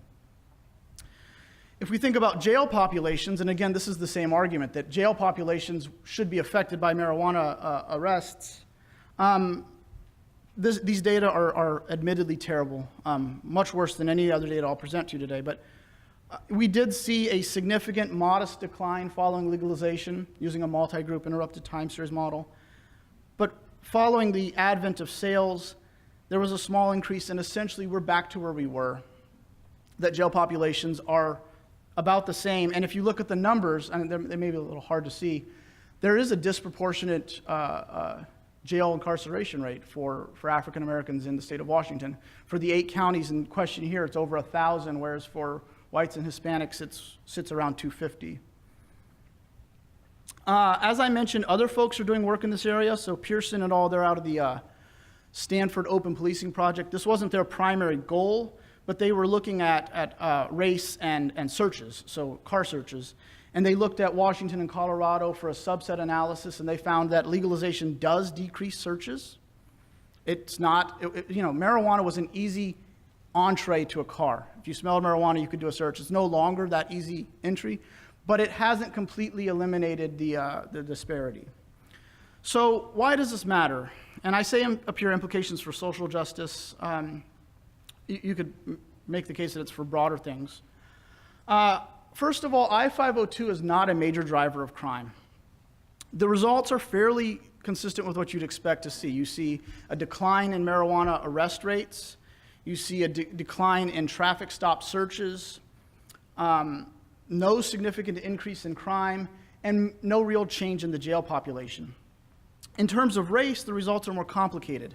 We are seeing some declines for some disparities, but in no case, under no data that we've looked at, has I-502 eliminated the racial disparities. So the disparity exists even after I-502 has been implemented. Now, it might go down for certain crimes, and maybe it goes up for others, but the broad point is that legalization is not the end of the world for crime and criminal justice. It's not making the racial disparities outlandishly bad, but it's also not some simple cure-all. It's not that we can legalize marijuana and now everything is great as far as racial disparities. And that's been an argument that people have made. That's been, if you look at various groups, the number one suggestion over time was decriminalize marijuana because that will have a great impact on the racial disparities. Moving forward, there's clear need for more work in this area. We're doing some of it. Some other folks are doing work. So WSU has long-term purview of this, and they're doing work in this area. But not just race. The war on drugs also, there's evidence that it disproportionately affected women and it affected youth. So we'd want to look at how legalization has or hasn't impacted those groups as well. And, there's just more need for that type of public safety, public policy work. For now, though, I think my broad conclusion is that if you're interested in legalization and crime, what you should be doing right now is reading and doing the best research you can, but being patient. We're still in the infancy of legalization. And while the legalization or decriminalization of marijuana is not the same as revoking prohibition of alcohol, it took 40 years for alcohol usage rates to get back to their pre-prohibition rates. So the effects that we're seeing now aren't necessarily the effects we're going to see in 10, 20, 40 years. So this is something that our state has done a good job at, giving WSU funding through 2030 to follow this. But it's not a story that we can just write off and say, well, Dale got up there and said crime hasn't gone up, so we're done with marijuana and crime. And lastly, I'm probably, hopefully speaking to the choir, but I'd really encourage folks to be wary of invested parties. There are folks out there that are cherry-picking their information and making it sound like legalization is the end-all collapse of society in Washington. And the data just don't support that. So take our time, be thoughtful, and go from there. Thank you.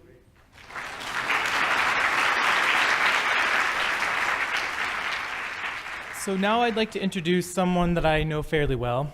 Dr. Barbosa-Leiker is the Associate Dean of Research and an Associate Professor in the College of Nursing at Washington State University.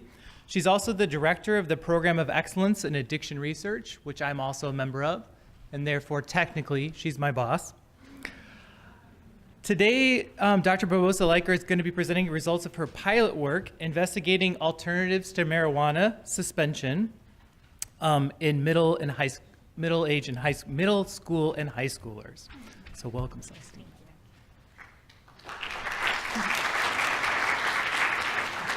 Thanks, Mike.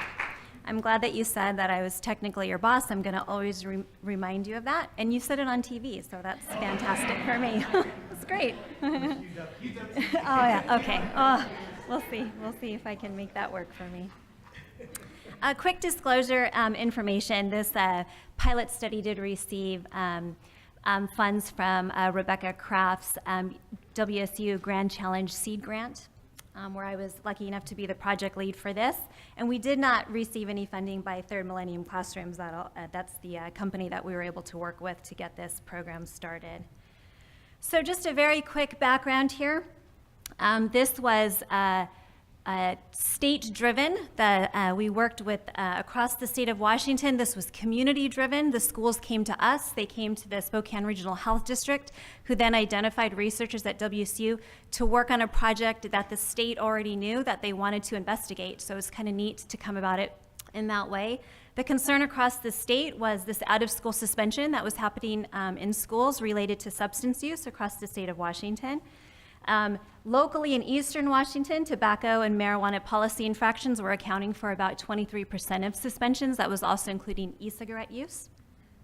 And the ability to provide in-house alternatives to suspension for tobacco and drug-related issues was cut. So the funding for that was cut, and so they didn't have the resources anymore within the schools to bring the kids back quicker.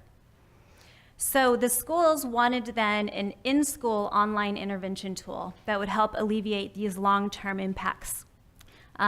This out-of-school suspension is typically referred to the school-to-prison pipeline. There's ethnic disparities when you look at out-of-school suspension. In the state of Washington, children can be suspended out of school for up to 10 school days, and so they're never really catching back up. So the purpose of this pilot study was to look at the feasibility and initial efficacy of an internet-based marijuana program for high school students and middle school students too, as the school boards immediately wanted this rolled out in the middle schools, for students who would normally be suspended for first-time marijuana policy infractions. So we wanted to reduce the number of out-of-school suspension days working within the school's policy.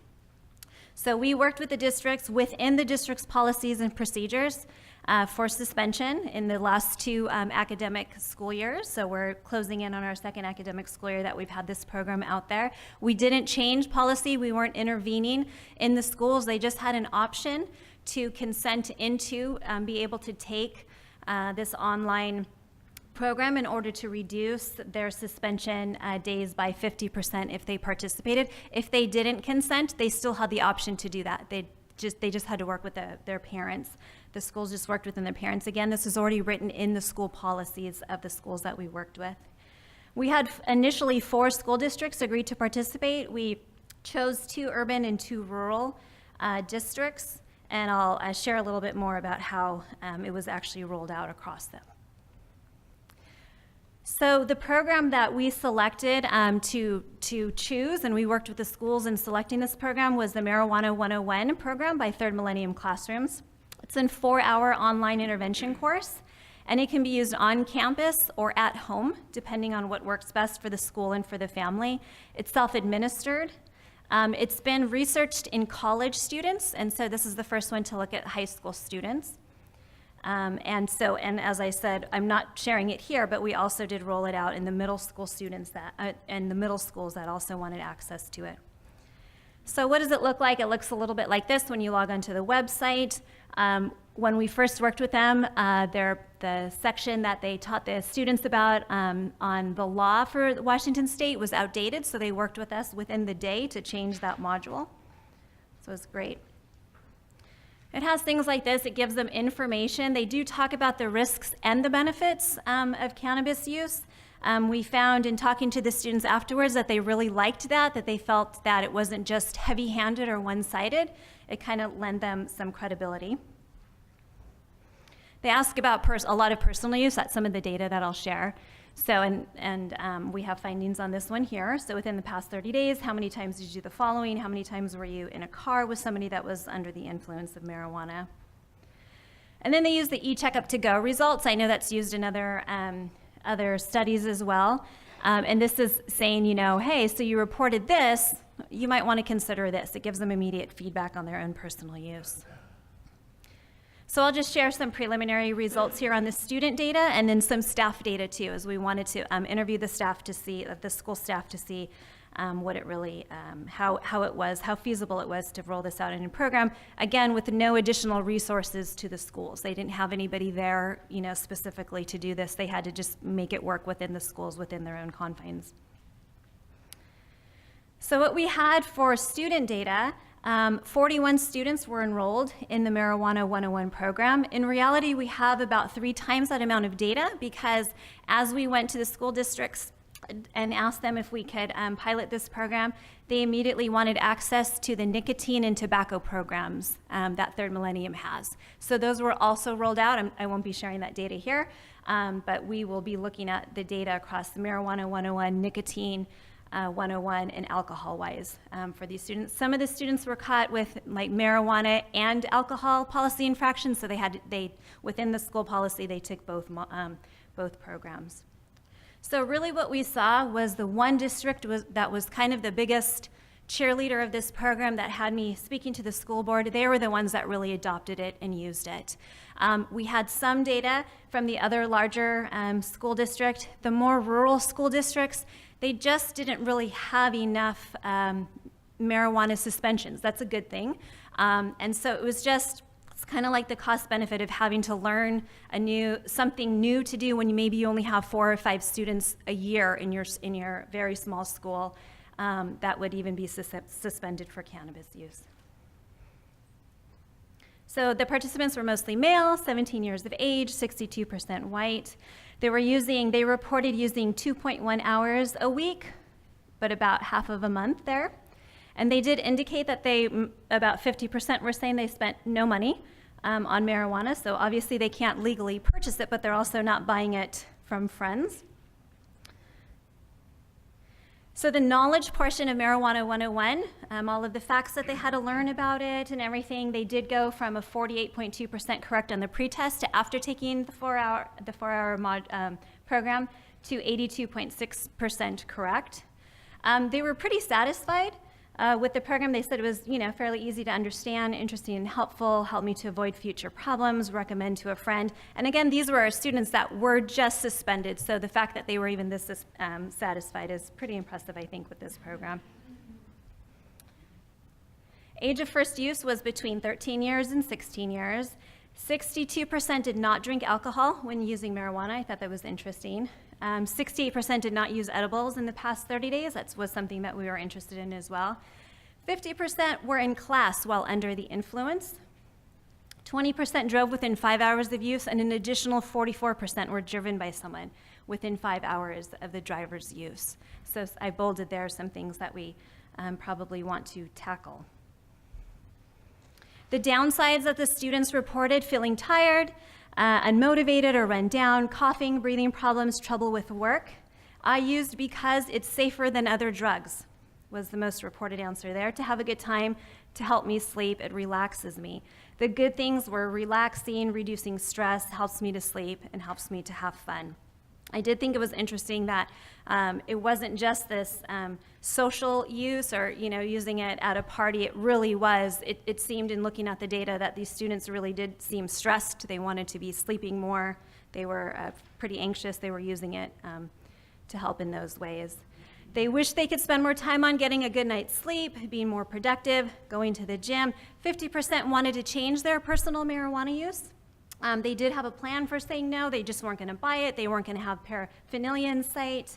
However, 18% had no to little confidence that they could change their use. So another group here that we could potentially be focusing on. I did just give this talk at a nursing conference, and this often will fall into the hands of the school nurse, possibly, if there's a school nurse there at their school. That is often where the student is directed if they have some type of issue with a substance. So in looking at the staff, my qualitative researcher colleague interviewed 4 staff members from 2 schools to get their common perspectives about the program. The staff did say it was the modules were easy to use and convenient. There were no issues reported during those 2 academic years. It was started immediately following every suspension. That was when we did a needs assessment across the state. That was one of the concerns. There needed to be a consequence, and it needed to be done immediately, that immediate consequence. There were no additional resources by the teachers or the staffs to carry out the intervention. That's really big because I can't see funding coming back into schools. The online option is still a consequence. So again, in that needs assessment across vice principals across the state of Washington, that was one of their concerns. We just don't want to bring the kids back and make it seem like it's okay to violate the marijuana policies. It needs to be a consequence, so this was a positive. The staff and the parents still saw it as it wasn't a walk in the park, as some of the students said. They couldn't skip pages. They were pretty annoyed at that. They had to answer every question. There was a timer there, and it wasn't easy. They were saying it was really hard. The students have buy-in. So there was realistic content there describing both the benefits and negative consequences of using cannabis. And of course, because within the school policy, it got the students back to school. So it cut the suspensions and the suspension time in half. Some of them were completed at home, but they were also able to complete it on the school campus if they didn't have access to a computer at home. So why does this matter? We found that this online program addressing marijuana was viewed favorably by school staff, and it was able, at least with the knowledge piece, to increase knowledge on marijuana consequences in the students that completed the program. So it's preliminary support for an alternative out-of-school suspension that we don't have to change current school policy to do. There is interest in embedding this in the curriculum. So when we talked to one of the school boards, they said, well, why don't we just roll this out and have it a requirement of all of the students immediately? So let's not wait for them to be suspended. Let's start educating them now. So we'll see if the school board wants to adopt that and add it into the curriculum. As I said before, we also included Nicotine 101 and alcohol-wise. This company also has one on sexual assault, bystander bullying, all kinds of things that some of the schools are interested in adopting right away. It's not yet used in the rural school districts. We weren't able to launch it. It did take us about 6 months working with the schools and the IRB to get the program started within the first academic year. The second academic year, there was a tragedy locally in eastern Washington, so all school resources were focused on that one school for a while. So it took us, we had emailed them the day before that had happened, and so we didn't contact them again about the study till about October, as they were dealing with that crisis. So even still, though, we're trying to figure out, we need to go back to those rural school districts and ask them, okay, we know that there was interest, and so really what was the barrier? Was it just that there wasn't enough suspensions in your school to really have you learn about this program?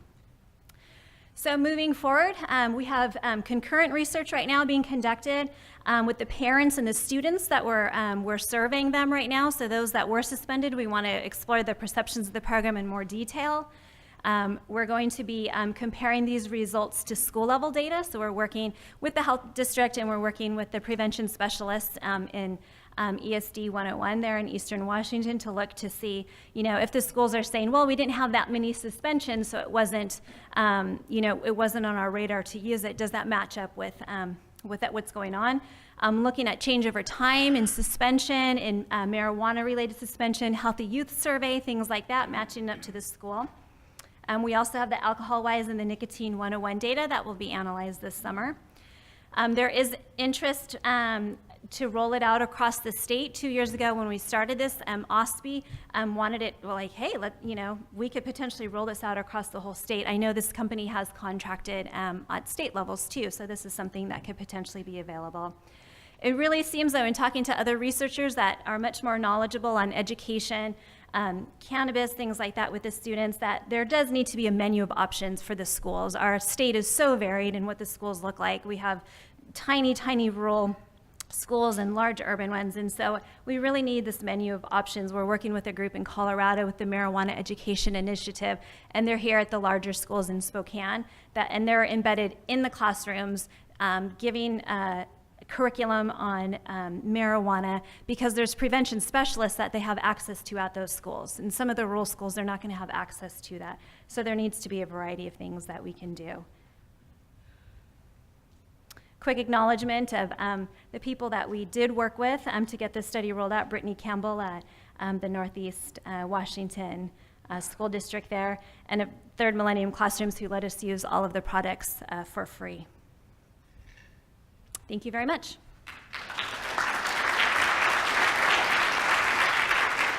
Thank you, Celestina. As a former child psychologist, my number one pet peeve is our kids who get my chair that spins around, and they spin around in circles during a session. And my number two pet peeve is, many of you don't look like you've experienced that. My second one is suspensions. Why do we send kids home when they do something that gets them in trouble, where they could be unsupervised and get in more trouble? So before we suspend ourselves for lunch, we're going to want to welcome Dr. Carrie Cutler, who's an assistant professor in the Department of Psychology at Washington State University. And Carrie's going to talk about her very interesting work and I think, what's innovative kind of ways of assessing how cannabis, the effects of cannabis on cognitive and psychological functioning. So welcome, Carrie.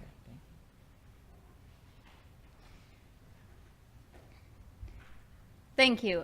So I will very briefly describe a series of 3 studies that collectively demonstrate short-term beneficial effects, but long-term consequences of cannabis use on depression, anxiety, and stress. And one of the reasons why I'm interested in this is that cannabis is very commonly used to treat negative affect. So one of the most common motives for cannabis use is to cope with stress. We saw this with Celestina's data. That converges with the literature that suggests that about 70 to 90% of people are reporting use to cope with stress.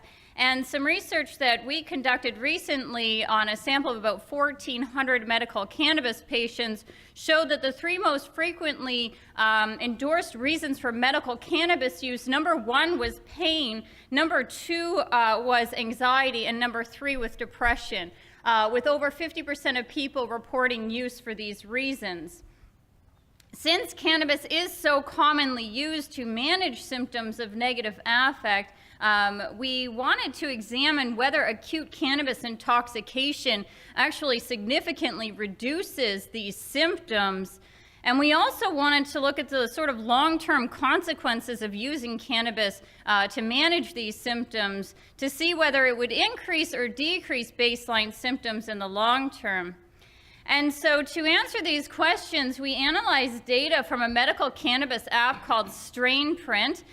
This allows medical cannabis patients to, it's a free app, to first indicate the symptom they're experiencing. And we really just focused on depression, anxiety, and stress. They then rate the severity of that symptom. They can indicate the strain of cannabis they're going to use, so the THC and CBD content, their method of administration and dose.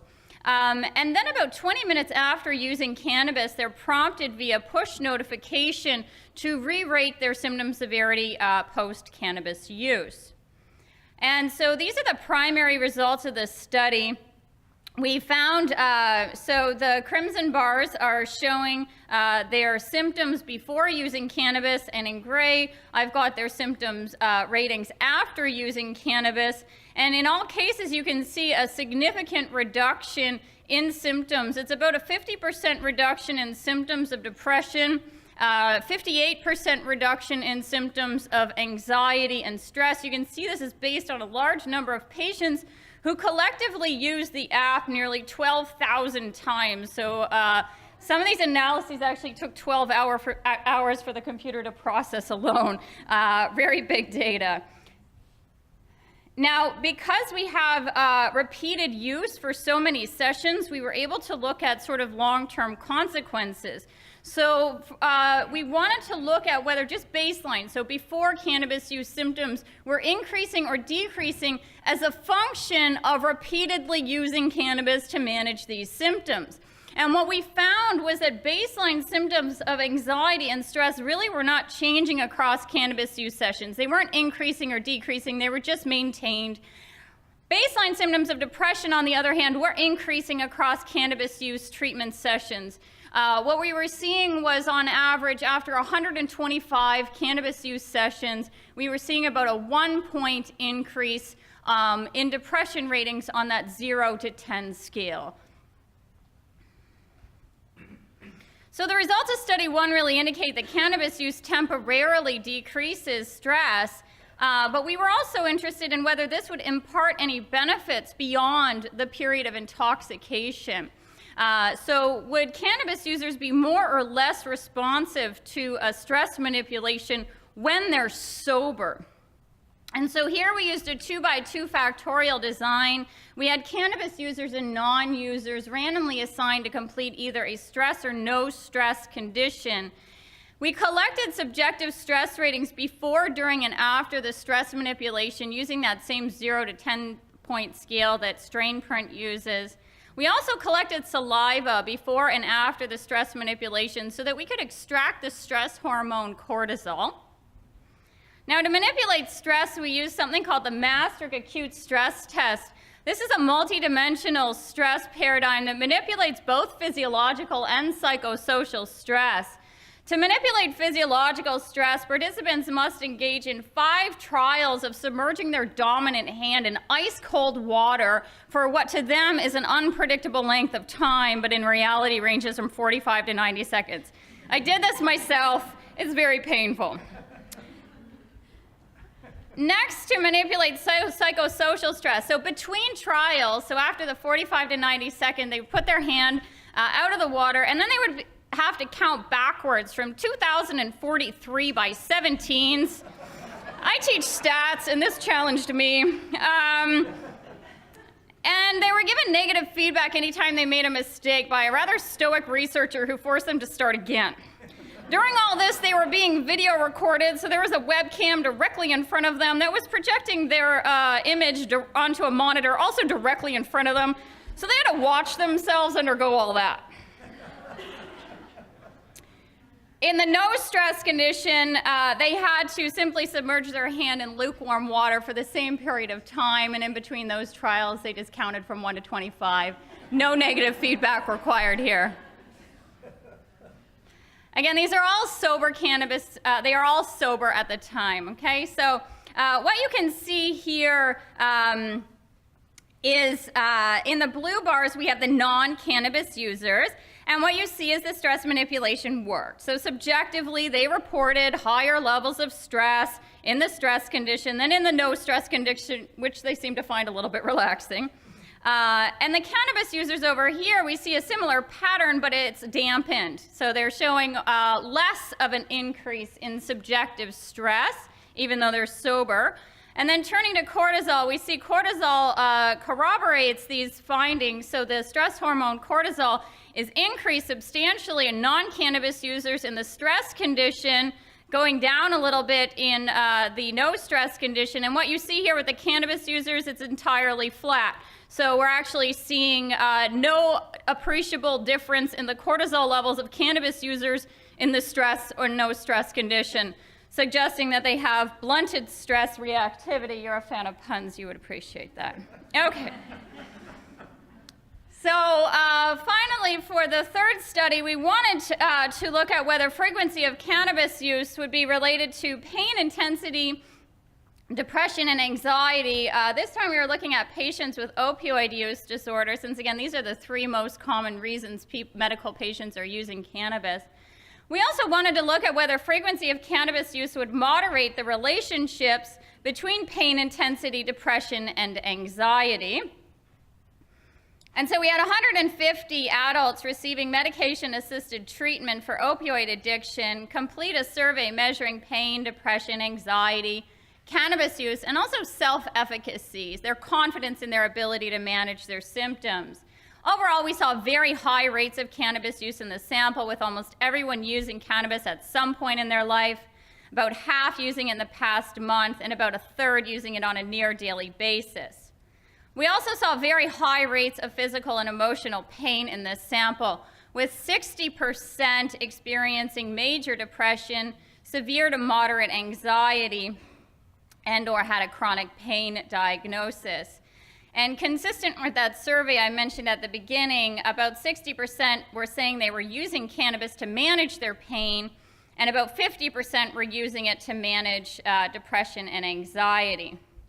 These are just some basic correlations. What you see here is that we were kind of surprised that cannabis use frequency was not significantly correlated with pain, depression, or anxiety. It was significantly correlated with emotional self-efficacy. Again, this refers to their confidence in their ability to manage or deal with their emotional pain that they are dealing with.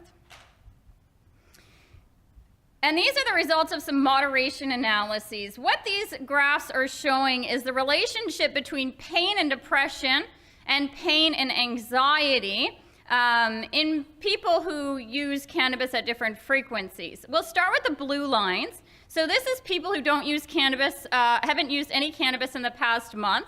And you can see the lines are pretty flat, indicating there really is not much of a relationship between physical and emotional pain in people who are not using cannabis. And then we'll just jump right to the green bars here, people who are using it on a near daily basis. And you see a much steeper line in both cases, suggesting a much stronger relationship between physical and emotional pain in the cannabis users. This was the exact opposite of what I expected to find, actually. Now, I indicated that cannabis use was associated with lower emotional self-efficacy. And because this then represents a bit of a confound, we ran additional moderation analyses, this time entering in self-efficacy as a covariate to statistically control for it. And what we found was that abolished all of the effects. Cannabis was no longer a moderator of these relationships once we controlled for self-efficacy. What that suggests to me is that relying on cannabis to manage symptoms might be undermining people's confidence in their ability to manage their symptoms on their own, independently of cannabis. Cannabis is kind of their crutch. I know that was a lot and it was fast. Just to summarize, the results of study 1 show that acute cannabis intoxication provides significant and substantial reductions in depression, anxiety, and stress. But symptoms are maintained in the long term, and depression may actually be exacerbated in the long term. In study 2, I showed that the stress-alleviating properties of cannabis do appear to extend beyond the period of intoxication. They were all sober for 12 to 18 hours. But the long-term consequences of these dysregulations in the normal stress response are currently unclear to us. And finally, in study 3, I showed that cannabis may potentiate links between physical and emotional pain. But this really appears to be due to decreases in self-efficacy associated with cannabis use, again, using it sort of as a crutch, rather than cannabis use per se. So why does this matter? Well, collectively, these results suggest that cannabis is serving as a Band-Aid. Acute cannabis intoxication effectively reduces symptoms of negative affect in the short term. But in the long term, regular use of cannabis to manage these symptoms might maintain them, it might exacerbate them, and it might further entangle them. And because of this, users are going to have to continue to rely on cannabis to cope with their symptoms because they're not going anywhere. And that might increase their problematic cannabis use. As a bonus study 4, I slipped in here. We have evidence from a large-scale survey of young adult cannabis users that coping motives using cannabis to cope with stress mediates links between stress, depression, anxiety, and problematic cannabis use. That is, stress, depression, and anxiety are all related to using cannabis to cope, and using cannabis for that purpose appears to be related to increased cannabis problems. As such, and as a psychologist, I must say that we would advise patients to seek out cognitive behavioral therapy rather than relying on cannabis as a short-term Band-Aid solution.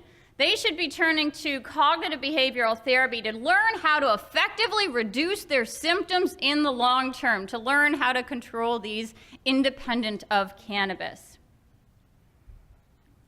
So moving forward, just some projects we have lined up. We're going to continue to examine the many other symptoms, strain print tracks. Strain print tracks about 80 symptoms. We've analyzed 2. Good thing I'm at the beginning of my career. Now, because cannabis use cannot be manipulated in humans, I can't tell people, you're going to use cannabis every day for the next year and you stay away from it. Because of that, I can't say chronic use of cannabis is causing the blunted stress response. But we can manipulate cannabis use and stress in animals. And fortunately, my husband is a neuroscientist who does research on animals and cannabis. So we will very soon be starting a study where we will be trying to replicate the findings of study 2 using animal models of stress in cannabis. So we can actually determine whether it is cannabis causing the blunted stress response. Future research is clearly needed to better understand the long-term consequences of cannabis users' blunted stress response. Of course, on the one hand, chronic cannabis use may confer a resiliency to stress and help protect against the detrimental effects of excessive cortisol secretion. Excessive cortisol is related to all sorts of negative things: weight gain, hypertension, fatigue, decreased immune response. And so the blunted stress response we're seeing might be protecting cannabis users. On the other hand, mobilization of cortisol under conditions of stress clearly serves an adaptive function. It helps to release glucose from energy stores and generally helps us to prepare for threats in our environment. I'd like to thank my many collaborators on these 3 studies. I'd like to thank StrainPrint for freely providing and openly providing the data for study 1. I'd like to thank WSU's dedicated marijuana account. They funded the first 2 studies. The first 2 studies. And WSU's marijuana working group for funding the 3rd study. And thank you.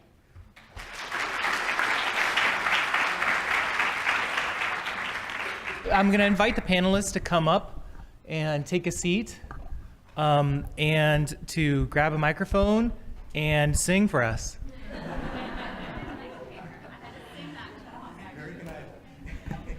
And then we'll vote. Someone will be eliminated. It probably will be me. Really? Oh. Well, I won't torture you, but I did have my anxiety dream come true a couple weeks ago. But we'll at least avoid that a little longer. And if we don't, we'll give you some marijuana first before we make you sing. So we had many great questions. We have, and it's unlike most symposiums that I go to, we have a lot of time to actually have you answer questions. And so I think I'm going to go through both the questions. I had some questions prepared, as well as the questions that other folks asked in the audience, and maybe start with Therese and your work, and work our way down, maybe one question at a time. So Therese, you talked a lot about just cannabis in general. Is there anything that we know so far about the impact of CBD in terms of pregnancy? No, it just said, there you go. Well, that was fast. Yeah, there isn't. I have not read anything about that. So, and then related to that, then, I guess there's a variety of questions that I'm sort of summarizing because there was a few of them that asked were along the same theme of, has anyone really looked, and you brought this up in your slides, has anybody looked at the different concentrations of CBD and THC? Or the other question that was asked was the different forms of consumption, whether or not women are smoking it, eating it as an edible, and how that might effect on No, women? that has been discussed in all of Okay. these studies as one of the complications. You know, there's vaping and there's edibles and there's lotions and there's a lot of different ways that women use it. And because it's with these human studies, they're observational. You know, they haven't been. We can't do those kinds of studies with humans. So no, it's discussed in all of those papers, but there's very little known about that. Okay. And I guess my question then is, how do we, I think I know part of the answer to this from talking to you before, but in our alcohol research, is it that we have characterized alcohol in different ways in terms of the dosage of alcohol? And I know the statement is always, we tell women not to drink at any time during pregnancy if possible, if they know they're pregnant. But we do know a little bit more in alcohol, right, about the dose and the timing and its impact. And does that come from animal research, or is that from the way that we are better able to characterize alcohol use in pregnant women? I think it's because we're better able to characterize it. Yeah, there's really a lot known about that, like whether women drink beer or hard liquor or wine. It's much easier to measure the amount of absolute alcohol that somebody self-reports consuming and what the effects are. So this idea that if we could have a standard drink for Yeah. cannabis, Exactly. that might be very helpful. Right. Okay, great. All right. Thank you, Therese. We have many more questions for you. Are the microphones not on? I'm sorry.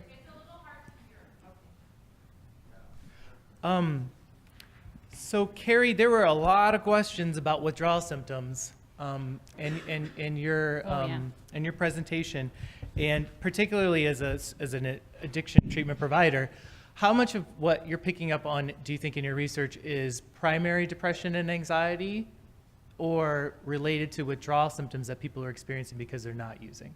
Are you able to tease that apart, or have others? I'm not able to tease that apart, and so I'm not certain. I think because we're seeing sort of stable baseline levels of depression and anxiety, I think we're getting at more than just withdrawal. In study 2, we actually measured withdrawal, and we wondered whether people would report more cannabis cravings and withdrawal symptoms after going through the acute stress manipulation, and they did not. Okay. Thank you. Let's see, other questions. I'm gonna maybe ask you. We have a lot of time, folks, so we're gonna cover a lot of questions, and as opposed to usual, I need you to be expansive in your answers.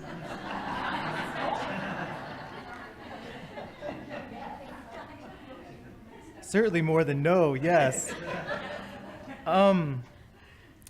Let's see.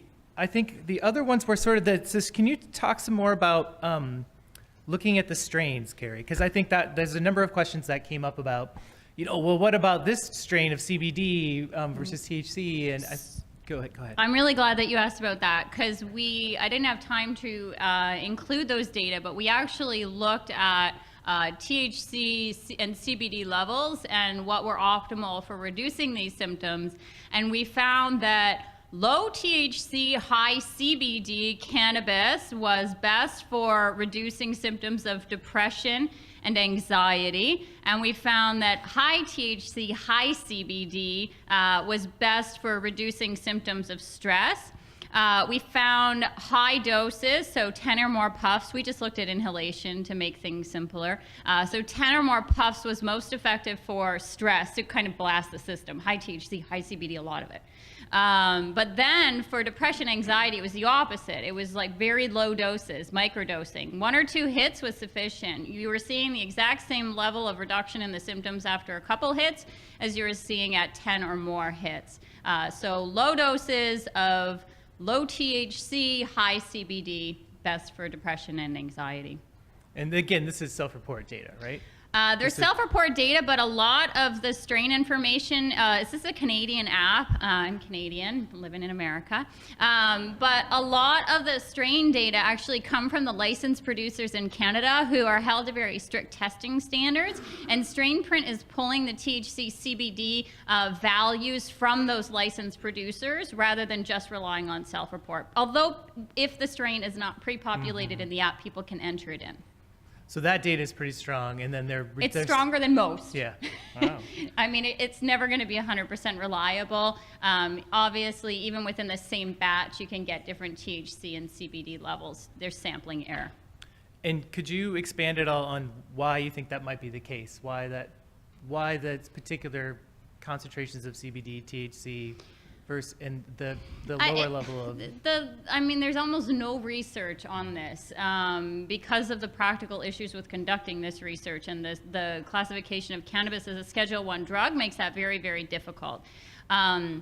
I can't say why. Obviously, a lot of people suggest that CBD has good medicinal properties. And so in both cases, you're seeing higher CBD is better. And I think that's important to point out because a lot of consumers are really going just for high THC, it seems. And they are trying to just breed this very, very high THC because that's what the consumers want. And I think the consumers are kind of being short-sighted there and overlooking the potential value of CBD in helping to moderate those effects of THC. Thank you. But we need to keep doing research. Again, we've got, 70-something more symptoms to analyze and look at those profiles as well. Great, thank you. And I think just as a general comment, and maybe you or Therese can expand on this, but I think it's, the ability to combine animal research and sort of what we know about in animal models, and it's great that your husband is It's wonderful. is doing this Except work. all we talk about is cannabis. I know. But it's wonderful, Two yeah. different species at least. But sort of the synergistic effect of because it's my understanding that alcohol, fetal alcohol exposure too, that's been a big source of data and information has been in animal models, and how those two how we can work together across He's doing field. some of that work right now as well. He's currently exposing pregnant rats to pure cannabis vapor. So most of the animal research has been done with injected THC and CB1 agonists, and he is using actual cannabis vapor and exposing them to that. Mm-hmm. Thank you. So I've got one more question for you, and then we'll move to Celestina. And the question was, how do you think using cannabis to deal with anxiety is the same or different as using something like a benzodiazepine? I see it as the exact same thing, personally. I don't really, and I've not done that research. Forbes would tell you otherwise. Forbes indicated that I have directly compared these things, and cannabis was better than anti-anxiety medications. So we've not done that. So the research isn't there to directly compare the two. But in my modest opinion, a benzodiazepine is also a Band-Aid, right? You're just temporarily reducing the symptoms. You're not doing anything to treat the underlying issues that are maintaining these symptoms. And so I see it as a very similar thing. It's a short-term solution. It's a quick fix, but it's not doing anything in the long term, and it might be making things worse in the long term. I think the addictive potential of benzodiazepines is probably higher than cannabis, though. Yes, yeah, definitely. I mean, I think that's a big, with that, and then the issues around overdose. Mm-hmm. That people, especially who are dealing with self-harm thoughts or mixing benzodiazepines with alcohol or other things that would suppress your breathing could be much more dangerous. Thank you. All right, Dr. Barbosa-Leiker. Has the first ones? You had a lot of policy questions. So you could set us straight on some of these things. Do you think, is there any evidence that there's been a change in the severity of punishments for kids who are caught with cannabis possession or paraphernalia before and after legalization? I don't think so. I think the school policies remained the same because it's still illegal for children. I think that potentially, Hold it closer to your. I think, how's this? You have to This is sing better? it. Sorry. Sing your response, please. Go ahead. I think potentially the impact that I've seen is just on school administration and staff saying, "Oh goodness, they're getting mixed messages with billboards, with these ads in the newspapers, with it being legal from their friends, from family members, things like that." I think that's really what's changed, but not policy. Okay, thank you. Can you talk? People are really interested in your results. So do you have any preliminary results in terms of changes in cannabis use before and after? Oh, that's a great question. So the only way that we were going to be able to look at change in actual use over time was with a follow-up. So in a follow-up survey within the Marijuana 101 program, either 2 weeks to 4 weeks, you can set it however the school wants to set it. The students were contacted again and asked about their personal use. 0 students answered the follow-up questions. Uh-oh. How do, and So that's Celestina, a long do you way of have... saying no, right? I expanded on my no answer. No, but so the interesting thing was when we saw this right away after a month of it being rolled out, we asked the school administrators, "Hey, what's going on?" And within the school policy, as soon as the student returns, they cannot be required to do anything else related to that suspension. So the students were not required 2 weeks, 4 weeks later. That doesn't mean, though, that school counselors and the prevention experts in the school weren't asking them and engaging with them about that. Many of the many of the students had to report back to a guidance counselor or something like that. So that those discussions are taking place. One school had the e-checkup to go results right there in front of them when they met with the student to say, "Hey, you're reporting this and that." So that dialogue is happening, but we're not able to capture it. As soon as the kids go back into school, they're not volunteering to do any more. And part of that's because you're not calling, are you calling them? Your research team calling them? So I think, yeah. No, okay. nope, it's all through the school. schools. And so, yeah, so we're just getting the data after the fact. So when you're doing more of like a dissemination implementation yeah, sort of program study, evaluation. it's harder to get those data. Exactly. Thank you. Let's see. Another question that was raised, and I hope I'm going to say this right, is you did see an increase in knowledge. And as we were chatting before your talk separately, I was pointing out that I was shocked by the fact that there were so many kids who wanted to cut down their use, but so few of these young people who actually thought they could. In terms of abuse potential or dependency from marijuana, like I was just sort of like that being low relative to other drugs. I was surprised that so few felt that they had the self-efficacy to stop. So as you saw have you looked at all at as we see kids' knowledge increase, does their self-efficacy increase as well? I don't know. We haven't looked at that. We haven't looked at that with the data. As of right now from the company, we just have the snapshot across the sample. We haven't looked at the individual level data to run analyses like that, but that would be great to look at. Okay, great. Thank you. All right, and again, I'm seeing more questions are rolling in. I'm trying to read them all as quickly as possible. I do want to just give everyone a heads up that some of your carriers, not going to mention who they are, your carriers will limit the amount of characters you can use in your text. So please, unlike me, make your text messages very short. Okay? So, or I'm sorry, or use the website option. Thank you, Sharon. Or use your computer. All right, Dr. Willis, did we just decriminalize the wrong drug in terms of racial disparities?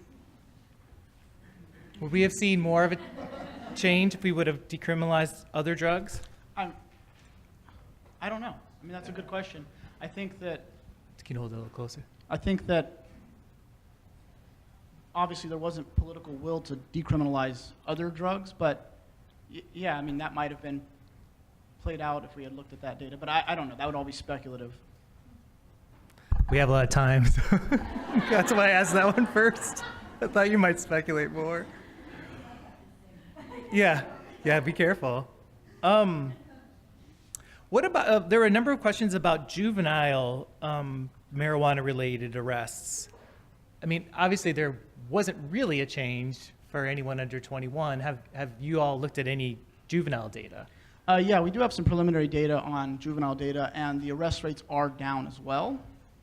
And that, yes, it's still illegal, but we've seen in a lot of our qualitative work that law enforcement agencies just aren't prioritizing MIP, minorities in possession type calls anymore. So a fairly expected result that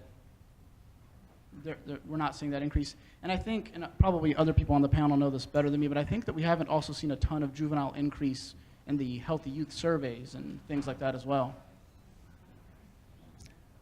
And then along those lines, how's that relative to alcohol? in terms of, like you were mentioning, MIPs?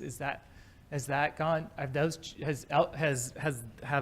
for marijuana gone down, but alcohol remained stable? Do you have any? That's a great question that I don't know the answer to, but and actually fairly hard to answer because of the way the data is collected. You can get data broken down by certain types of drug arrest rates, but since alcohol possession isn't one of the major categories, right? Since it's only alcohol possession is only an arrestable offense for juveniles, the FBI doesn't organize the data in that way, so it'd be really hard to track down.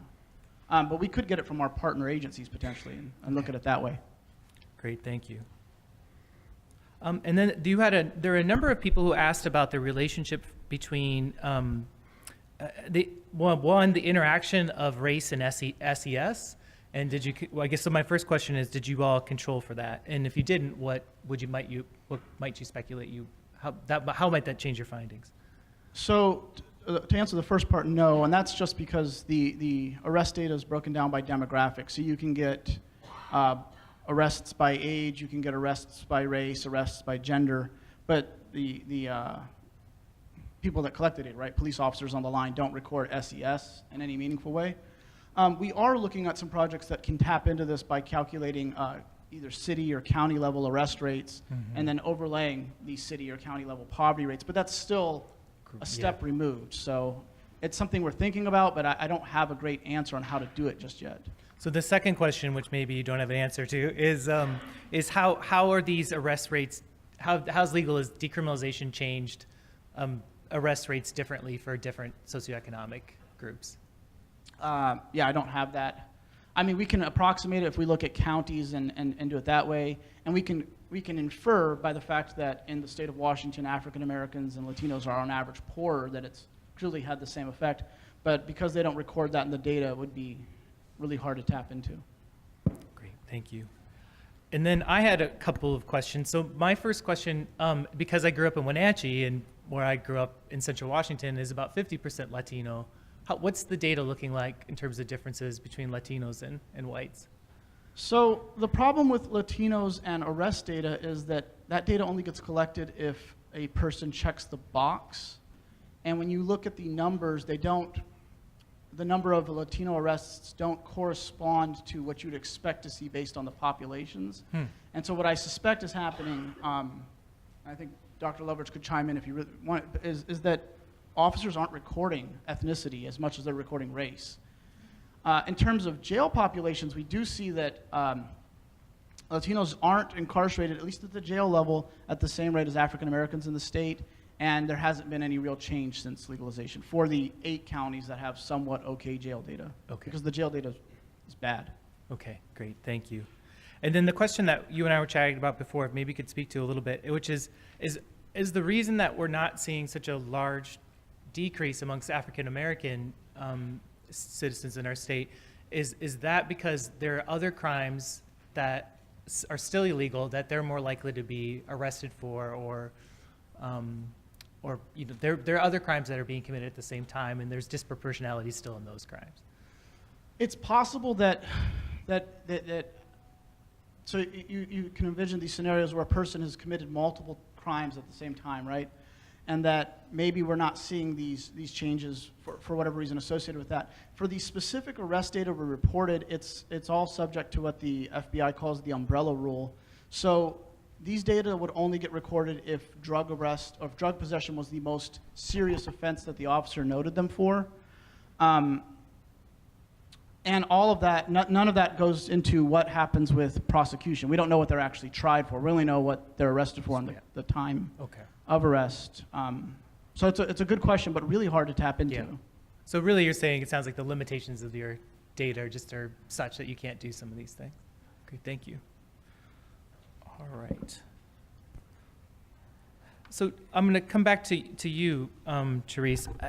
Can you speak at all of sort of, you did in your talk, but could you expound on sort of what do we need to do next so that we can provide mothers and doctors with the information they need to be able to address breastfeeding and using marijuana while women are pregnant?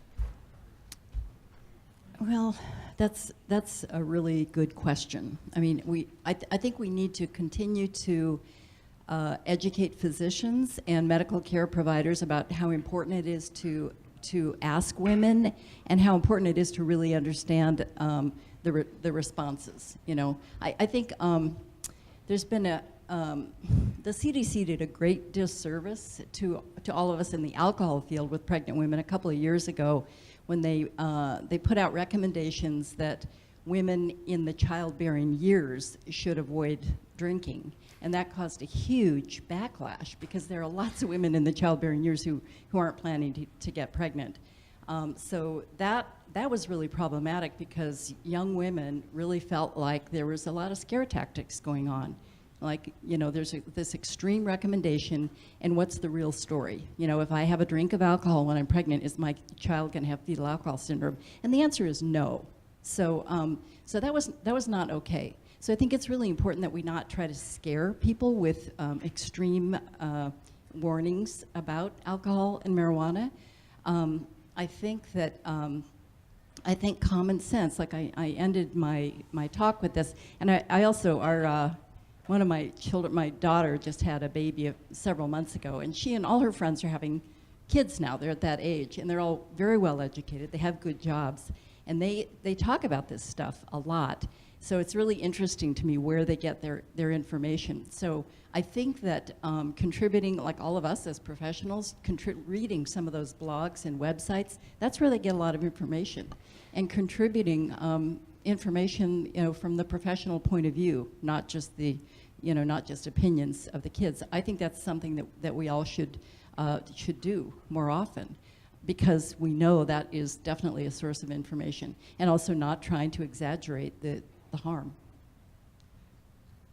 So really a more nuanced explanation that's reasonable, and really getting that information out there. Because yeah, Right. and a lot of people were struck by the fact that so many physicians even talk to their patients about this, despite the high rates of use that were reported, especially in one of the studies you cited. I think, you know, one thing I remember when we were chatting, I think some years ago, about a project that we were interested in, that I was interested in terms of treating high rates of smoking in some at-risk mothers who were pregnant. And it was shocking to me when I think it was a JAMA article that I found, and you know, nicotine replacement therapy is a highly effective and safe intervention. But there was so they did a clinical trial, I think it was in the UK, and they found that for pregnant moms who were smoking, it was very effective, but only about like less than 20% were even willing to do it because of the harms associated with, the potential harms associated with nicotine. Mm-hmm. And certainly many women feel that way about a lot of other drugs, and it's interesting to see that maybe perhaps it's the opposite for marijuana, that women are feeling it's safer than a pharmacological intervention like nicotine replacement therapy. So. Right, and I also think that most women who smoke marijuana are not smoking as often as cigarette smokers are. Yeah. You know, they're not smoking a whole pack of, of joints. Yeah. So it's, you know, on hopefully right? not. Hopefully not, but you know, it's like at night or on the weekend or something like that. So I think I think the dosage is quite a bit less for women who are in the normal population who are using marijuana. So. Thank you. Go ahead. If you have other questions, I wanted to No, mention, go. 2 people asked me during the break before I smoked. Oh, wow! Before I spoke. Did I really say that? I didn't smoke. That's why you're so calm. I was wondering where I could get a lighter.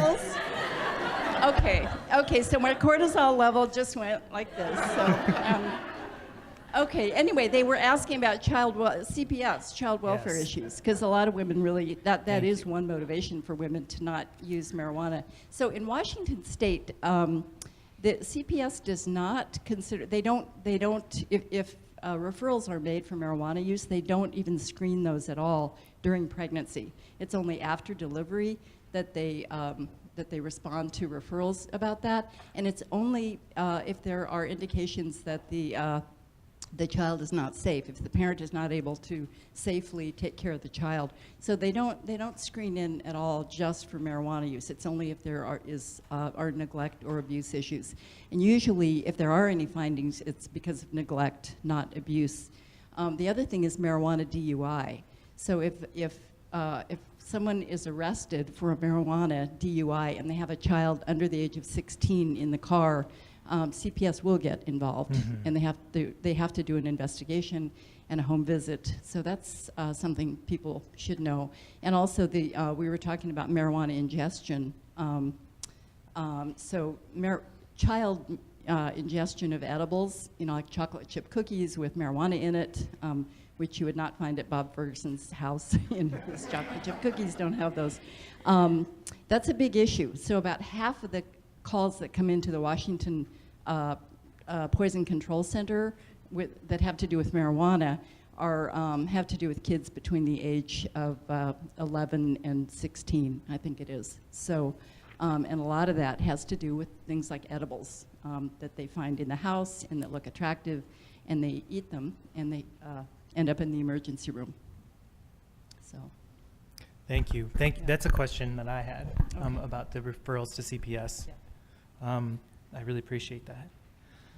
So let's see, Carrie, could you tell us what would make your research easier? What things could we change either at a policy level or Not having cannabis as a Schedule I class drug, I thought you were gonna say period. that. That's it. That's easy. I mean, descheduling this is ridiculous.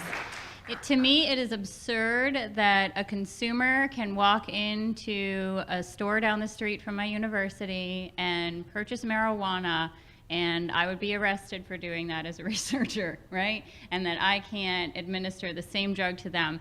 The drug that NIDA supplies is low THC, right? The highest you can get is about 10%. I mean, the stuff they give my husband, who actually went through all the rigmarole to even give it to rats, right? Years of paperwork he went through to be able to administer this stuff to rats.